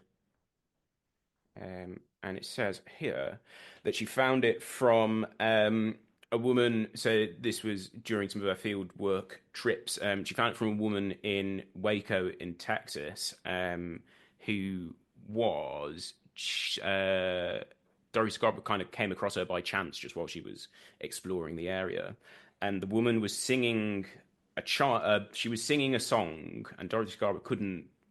She kind of overheard it. She couldn't tell what it was. She was singing a song. She was singing something to a young child that happened to be the woman's great grandson. And so she kind of scuttled up to her, and said, "What's that song you were singing?" And she said, "Oh, that's nothing. That's just a silly little thing. It's not really a song, and I'm not really much of a singer. It's just, a silly thing. I don't even know what it is. I don't even think it has a title. It's just something that my grandparents used to sing to me, and I carry on singing it to my great-grandchild." And so, that sort of classic folk song collector persuasion happened, a little bit of toing and throwing, and then the woman eventually was persuaded to sing the full song, which turned out to be The Outlandish Night, which is just a silly little song that doesn't really have a title. Yeah, this old thing. I just I just sang it out loud. Yeah, that's amazing. Yeah, it's sometimes weird. Well, it sometimes can be quite not shocking, but odd when you hear people say, "Oh, I sung this song to so and so as a lullaby," and you think, "Well, that's really awful subject matter." Yeah. But actually, kids, especially babies, they're not going to understand the content of the song. They just need to hear the sound of that person's voice. And I know that, John Bowden and Faye Hill used to sing Tam Lin, I think, to get the kids to sleep. Only took one time around the song though, rather than So the longer the song, you only have to do it once. And I guess Outlandish Night's quite long. It is. I don't know. Yeah, it's because it's a lengthy song. How off the top of your head, how many verses yours is? Oh, I couldn't tell you. 20, something like that, maybe. Something like that, in that region. Yeah, it's a lengthy old thing. Yeah. And does it? Does that version that you've got? Is that pretty much the same kind of plot as what we know of over here in terms of story beats and things, or does it vary a bit? So the song as it's printed in the book was actually a really full set of verses. There were a couple of gaps, and I did a little bit of light editing to plug those gaps out. But the narrative was incredibly complete and has, as you say, the same beats as the standard versions that are sung over here. One of the things that really drew me to this particular version, not only because it sort of fitted the theme that I was researching at the time, but I was really, really drawn to the melody. I think the tune is incredible, just the way it flows. But the set of verses, the middle scene, if you like, where the woman is being dragged into the water, this particular version, it really extends that scene in a way that a lot of the English versions don't. There's like 5 verses in that middle bit, and I think it really hits the tension just having that extended passage in the middle. I was really drawn to that. So what's the extension then? How is that extended? Because in relation to what normally happens.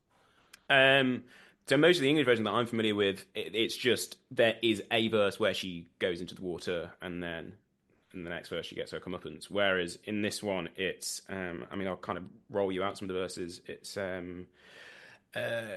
he took my hand and dragged me down into the ocean so deep. I said, "Oh, sweetheart, carry me back. The water's up to my feet." And then he pulled my hand and dragged me on, crying, "Sweetheart, sweetheart, we soon will be across it now. We've reached the deepest part." And then it kind of continues round in that format, but she complains that the water's essentially getting higher. So the water's up to my waist, the water's up to my knees. So you get that sort of incremental repetition where, she's being dragged deeper and deeper into the water, and she's becoming more and more sort of frantic and realizing that something horrifying is potentially about to happen. And is he on horseback still at this moment? Is he... Yes, yeah. Because there's somewhere, because Vic was saying that it's yes, it's quite odd sometimes that he's still on horseback sometimes at this moment. On other versions, he's not. I think so. That's great. Yeah, and then she goes home, and do we get the parrot in that version as well in yours? Kind of. Yeah. Well, it's not. And this is one of the other things I quite liked about it is that with knowing the English versions, we know that it is a parrot. But if you looked at this song in isolation, you wouldn't necessarily know that it's a parrot. It's Polly sitting up in the window high. So without context, Polly could be, the sister or the younger sister or something, something like that. Yeah, just another character. So yeah, Polly's in the song. Yeah, right. And do we know the name of our female protagonist, heroine? Is she Polly or Isabel? No, we've not got an.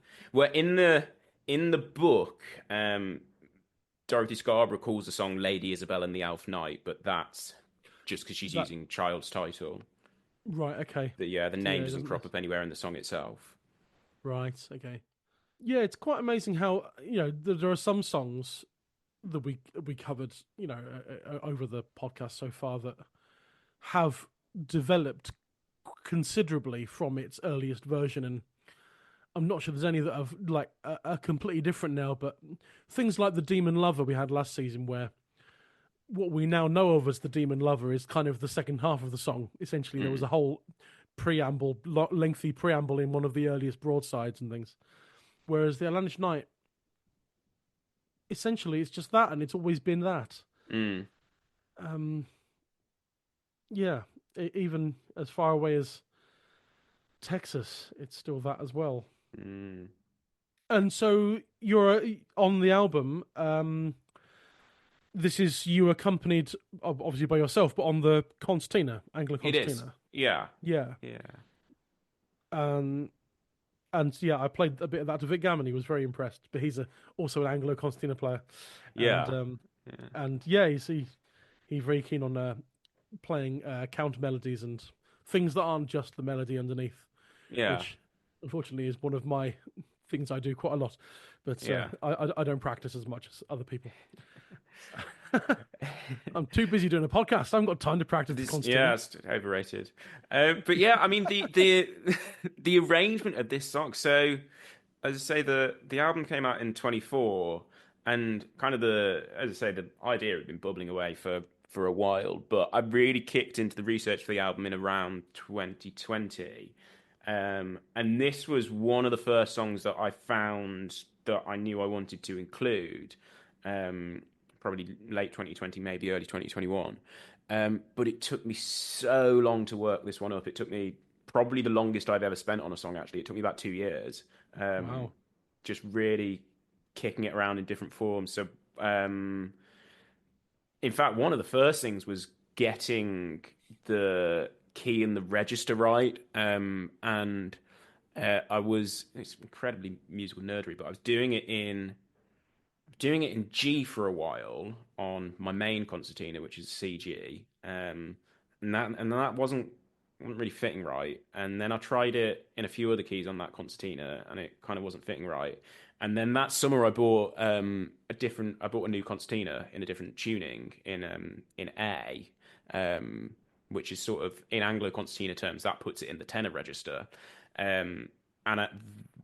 that concertina being tuned in A meant that it was quite nice to play in the key of E, this song, and that then just completely opened the song up, sort of settling in that key and that register and on that concertina.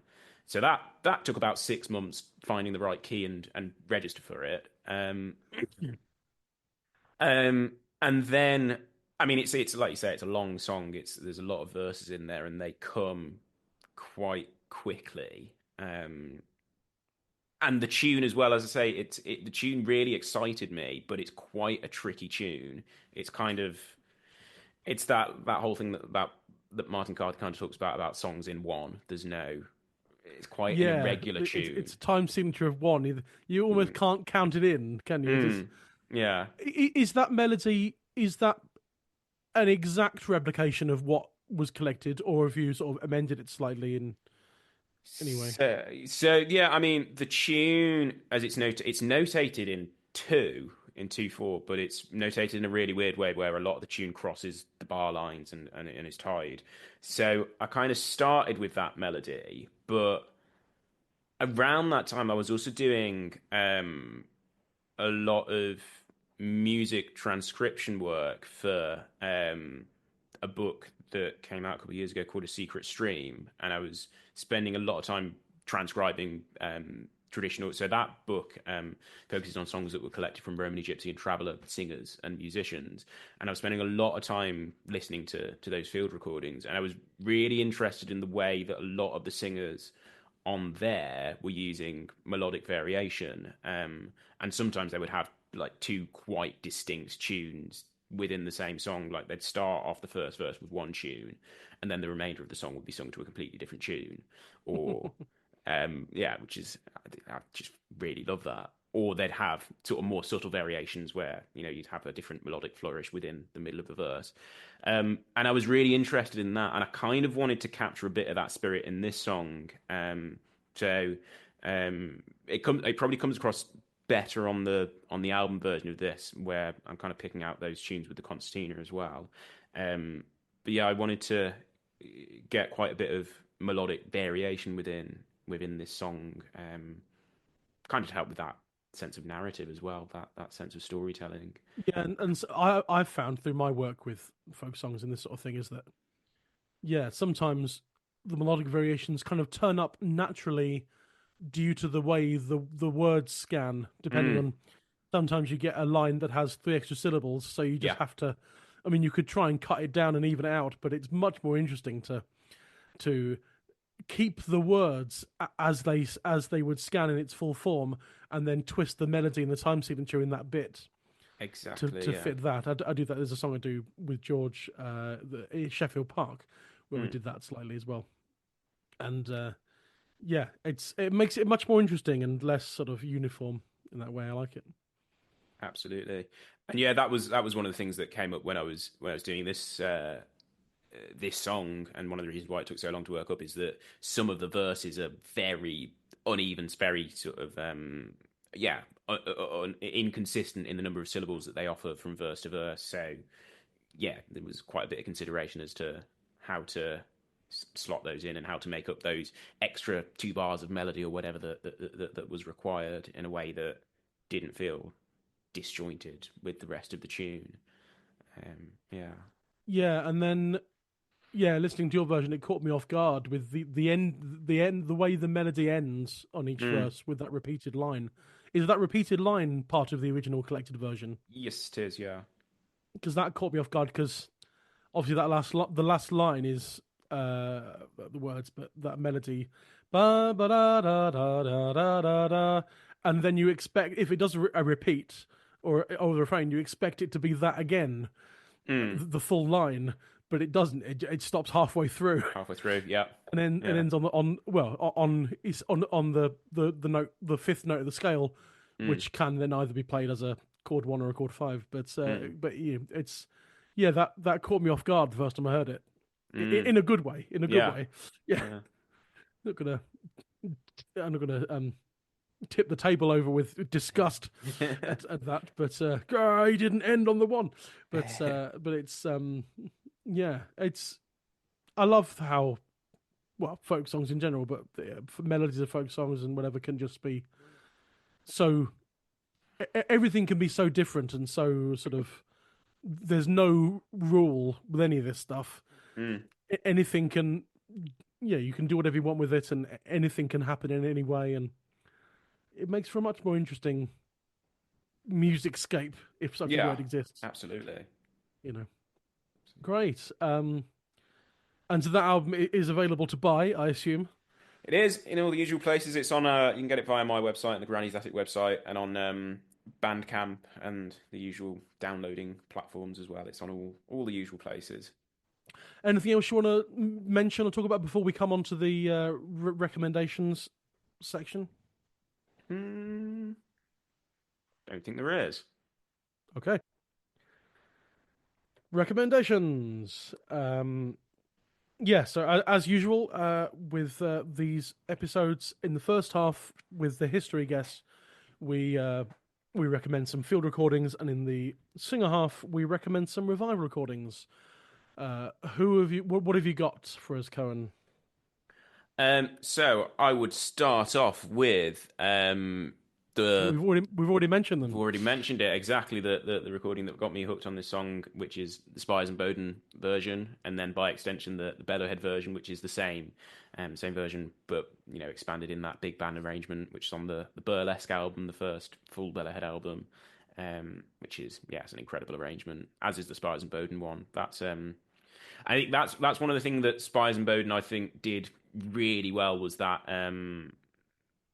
that duo big band sound, and this is I think it's one of their best duo arrangements. It's got that real sense of, and it's partly because of the song, that real sense of sort of storytelling and cinematic excitement, the way they get those loads of different textures out of just those two instruments, and the sort of the interplay. So that highly recommended. That's on the Bellow album.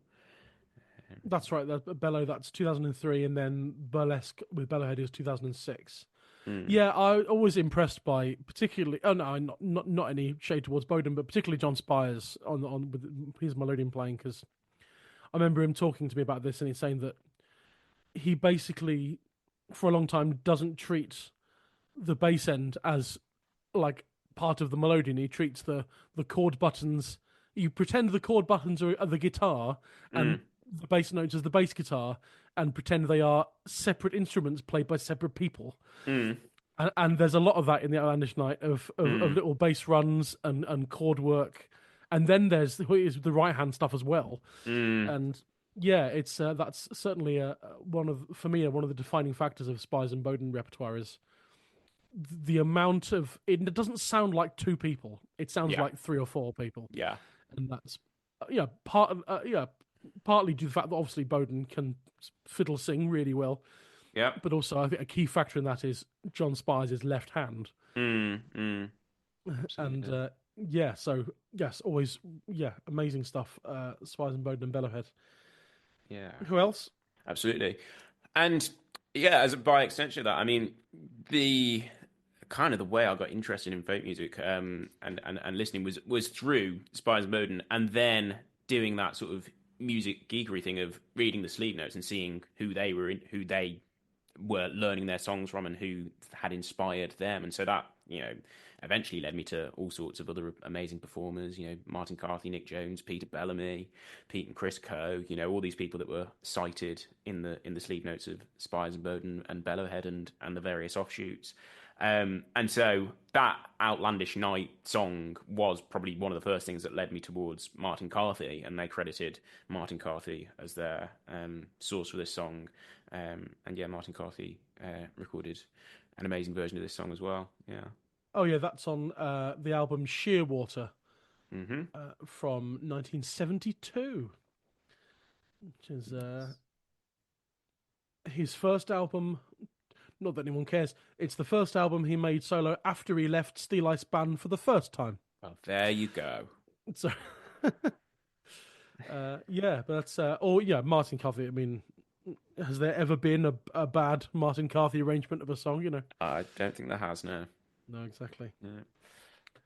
Yeah. So there's that one, and then another folk guitar hero, Nick Jones. He did it not once but twice in two quite distinct versions.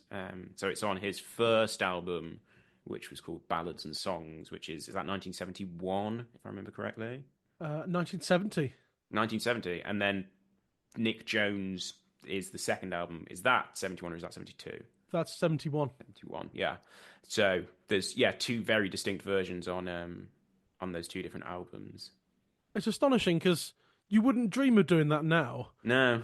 I don't think anyone would ever dream of doing that. No. Of recording a song on an album, and on your next album doing another version of the same song. Because it's just, but all power to him. He did it, and absolutely, no one questioned it. As far as I'm aware, no one questioned it. No. I think they're both, as I say, they're completely different, but I think they're both fantastic performances, fantastic arrangements.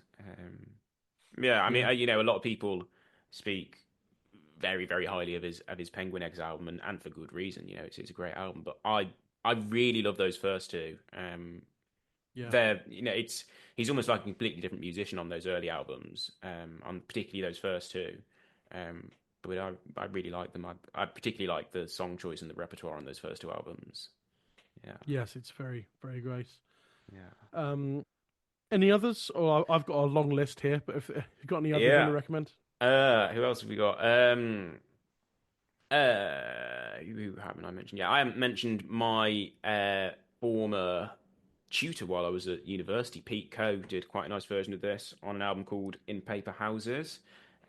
Just him and the bouzouki, which I was chatting with him about this song actually when I used to have when I won tuition with him, and he said he found it in the appendix of Frank Kidson's book Traditional Tunes. So why Frank Kidson didn't like it enough to put it in the main body of the book, I don't know, but there it was. And then Pete's occasional colleague Alice Jones, a friend of ours, also did quite a nice version. That's based on the Castle by the Seas version, that American version, on her. Oh yeah, the one from Lena Born Fish. Exactly that one. Yeah. Yeah, that's because that is such a different. I mean, it's the same story, but it's the framework of it is different because you've got the major melody that's in a kind of almost like a jig time sort of thing, and quite upbeat. It's a very attractive version. If you're looking for versions of this song, that one always jumps out to people, and it's a great one. That one, Castle by the Sea. Yeah. Oh, that's on her album, Poor Strange Girl from 2016. Yes. I think, and everyone who sings Castle by the Sea basically got it from the recording of Lena Born Fish or the book that Lena Born Fish's version was printed in, which was the Frank and Anne Warner book, as well. So it's all stems from her basically on that one. Amazing stuff. I wanted to highlight. We mentioned Vic and I mentioned I think a version from Ireland called "False Lover John," sung by the much missed Kevin Mitchell. I couldn't relate to any of the plot of that one or the song or the melody, but it's if people want to track down, it's on an album that Kevin made a long time ago, and yes, it's a really fantastic different version of the song, basically. Highly recommend that. And the fact that it's not just called The Outlandish Night. Yeah. It's called False Lover John. So in that one, the villain of the piece has a name. He's not just the knight or other knight, he's John. Which is interesting, I think. There's two other performances of Castle by the Sea that I rather like. We got Kath Tyler with her partner Phil Tyler, husband, and they did Castle by the Sea, Lena Born Fish, and also the Askew sisters as well. Previous podcast guest Hazel Askew from season 1, and her sister Emily did the Lena Born Fish, Castle by the Sea, on their 2019 album Enclosure, which was very good. And the Kath and Phil Tyler, that's a 2009 album called The Hind Wheels of Bad Luck. Also, I want to shout out to, you mentioned Norma Waterson earlier. She did sing The Outlandish Night on one of the various albums by the group, by the group Waterson Carthy, the family group, ostensibly Martin Carthy, Norm Waterson, Eliza Carthy, but then usually a melodeon player as well. I think that's one of the Tim Van Eycken albums. Yes, called A Dark Light from 2002. And I think that's a version in the Cecil Sharp collection, I think Norma said. And then the tune I think she used was in the Penguin Book of English Folk Songs, I think, for that one. But she said, quite a few are looking at comparing the various sleeve notes that turn up on the Mainly Norfolk page for this song, and the name Fred Jordan turns up quite a lot, and in people not learning it from him, but in terms of first hearing it, a lot of people seem to have heard it first from Fred Jordan, the Shropshire traditional singer, and rightly so. I mean, Fred Jordan, great singer. Shout out also to Shirley and Dolly Collins did it on their album 1970. Again, same year as Ballads and Songs, Nick Jones. Shirley and Dolly Collins on the album Love, Death and the Lady. But that's Shirley singing accompanied by Dolly on the flute organ. And it's one of those albums with all the early music instruments, the sack butts and the bass viols and things. Yeah. Uncredited male chorus includes Royston Wood of the Young Tradition. Well, there you go. There you go. Amazing. But yeah, would always highlight Shirley and Dolly Collins, and just Shirley Collins in general. And actually, we have coincidentally, we can big up a couple of future guests on episodes here. We have coming up later in this. No one knows this yet, but coming up later in this season. In the anti-penultimate episode, the third to last episode of this season, we'll be covering Roud 28, which is child number 17, a ballad called Hind Horn. And for that, the singing guest for that is a woman called Rachel Newton. And she's in the Furrow Collective with Emily Portman, who was on last season, and Alistair Roberts, who'll be coming up in about 4 episodes' time on this season as well. So I'm trying to collect all of the members of the Furrow Collective, obviously. But Rachel Newton had an album in 2020 called To the Oar, AWE, To the Oar. And yes, that's an American version from Massachusetts, I think, rather. That one's called The Early Morning, I think she called it. I don't know whether that's the name that it was collected from Massachusetts. And it's in Bronson as well, if anyone wants to go diving around in Bronson for the early morning version. But Rachel Newton, will talk to her in about 7 episodes' time. And also bigging up a future Patreon guest. We're currently in the middle of a Singer's Choice mini-season over there with Mossy Christian having picked 3 songs. And our next Singer's Choice guest is also linked, we've been talking about, is the great singer Rachel McShane. And she was in Bellahead. Former Bellahead, yes. Or is in Bellahead. I don't know. They broke up, but they still tour. So is it was or is? That's a tricky one, that one. Maybe I'll ask her. Yeah. But she has been and still is in the band Bellahead, playing cello and harmony vocals and things. And Rachel is joining us on the Patreon for 3 episodes as a Singer's Choice guest with her choice of 3 songs. And she did sing a version of the Outlandish Night on her album in 2018 with her trio, the Cartographers, the album called When All Is Still. And that's a version from the Alan Lomax book, I think, The Folk Songs of North America. And she wrote in her sleeve notes, there was much discussion when we arranged this song about whether to keep the parrot verses. Matthew, who was Matthew Ord, the guitarist in the trio, was initially anti-parrot, but in the end, the parrot prevailed. After all, how often do you find a song that ends with "in the bribery of a sentient parrot"? I mean, you know, Young Hunting. Well, I mean, yes. Well, I see your Outlandish Night, and I raise you Young Hunting. Exactly. Well, if people are still listening to this podcast around November of this year, 2025. In the middle of season 5, we will come to Young Hunting. There you go. To a parrot. And indeed, Vic Gammon will be doing the history of that song. There you go.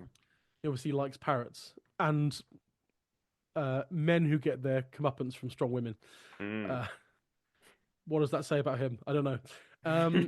But yeah, Parrots Young Hunting. There you go. So, but maybe that's 2 out of 47,000 songs that involve sentient parrots. And I sing both of them. Do you? Well, there we go. Yeah. Well, there you go. Okay. Obviously, I like strong women and parrots as well. Strong women and sentient parrots. Yeah. There's should write a tune called that, I think. Strong women and sentient parrots. Anyway, we better leave this there. That's a good lot of recommendations. I'll put all those links to as many of those that I can find in the show notes. Thank you so much for coming on and chatting about this, and it's a really fascinating idea and project, and the what your current album is based on, and hope that continues with more stuff. Have you got a plan to sort of continue that, or is this just like a one-off album thing? I mean, like I said, there's a huge amount of repertoire that I've found that it's untapped repertoire, and an album I can only put so much on it. So there's loads more material in the bank.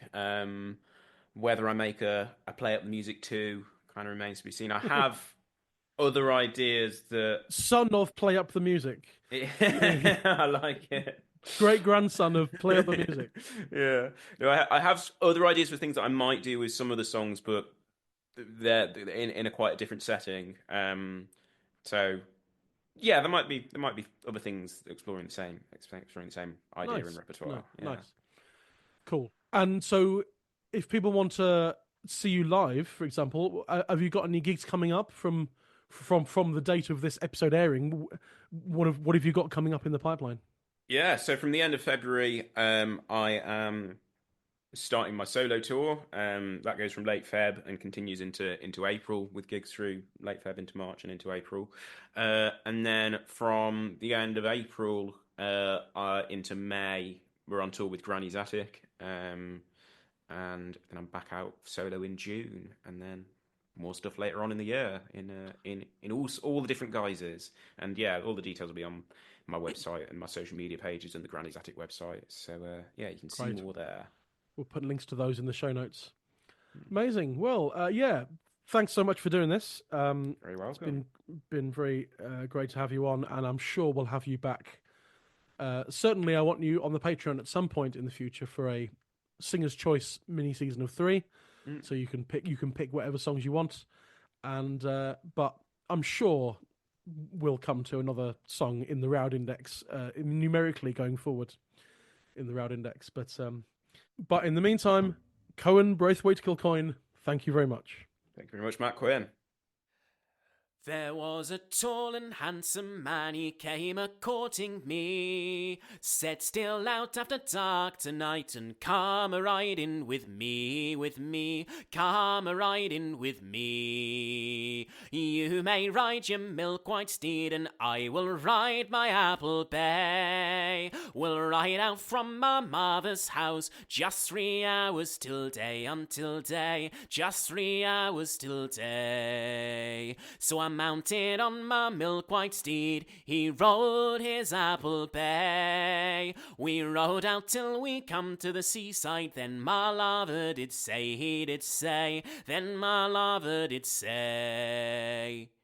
Sit down, sweetheart, he said, listen you unto me. Pull off that golden robe you wear, fold it over your knee, oh your knee, fold it over your knee.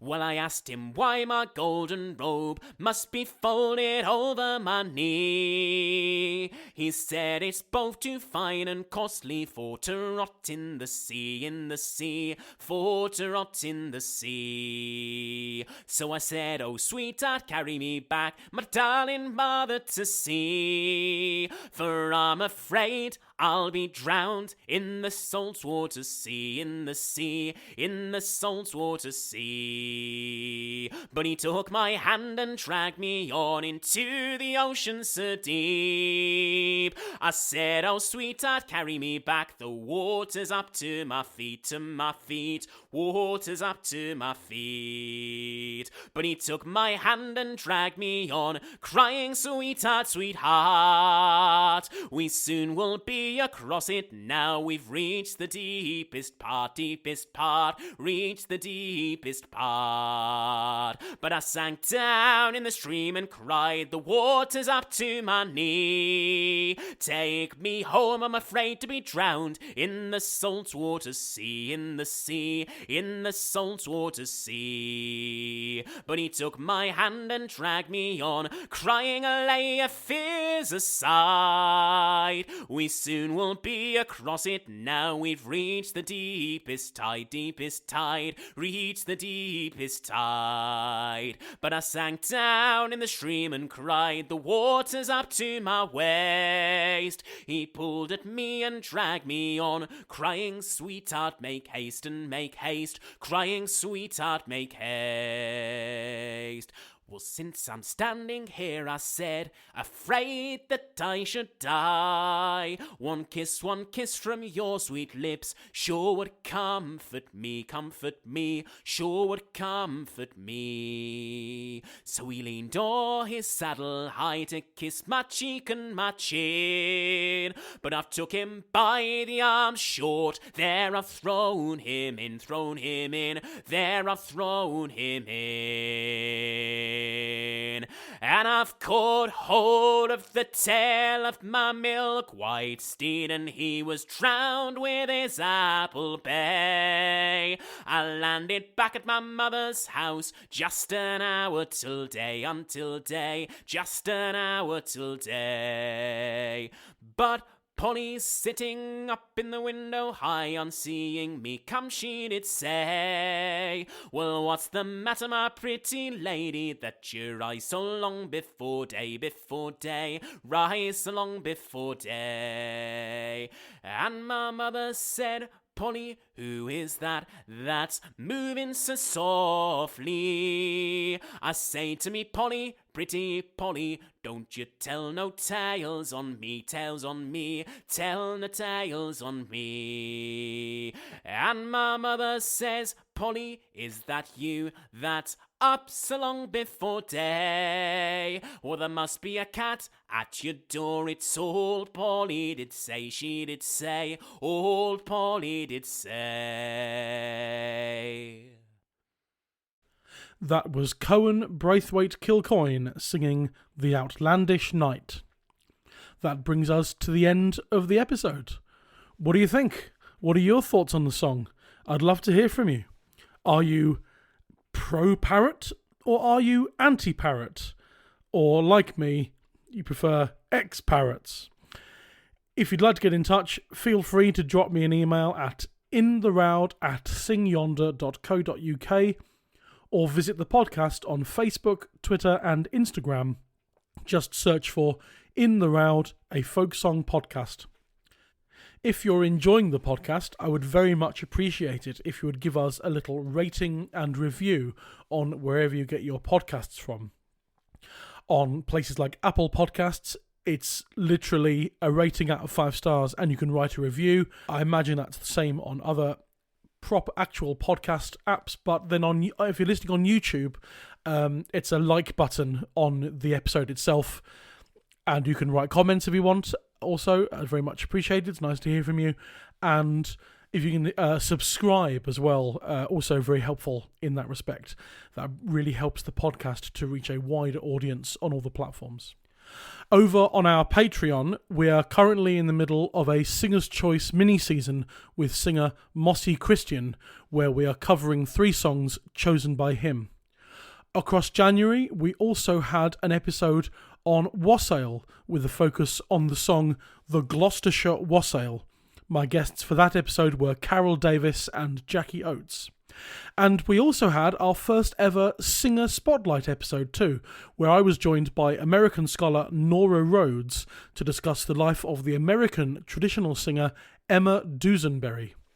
If you feel so moved to support the podcast financially, then head on over to patreon.com/intheroud and sign up for either £5 or £10 per month, and you will receive weekly bonus content.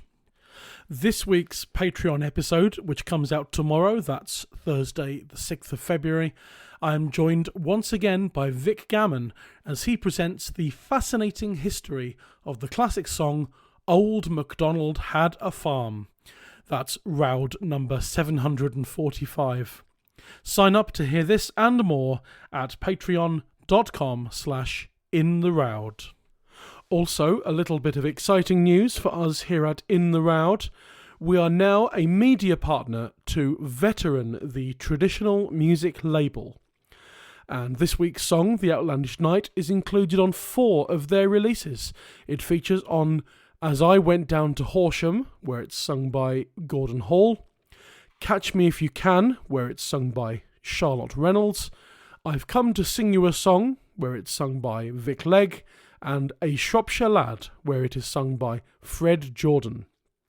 You can find all these albums and more on their website, veteran.co.uk.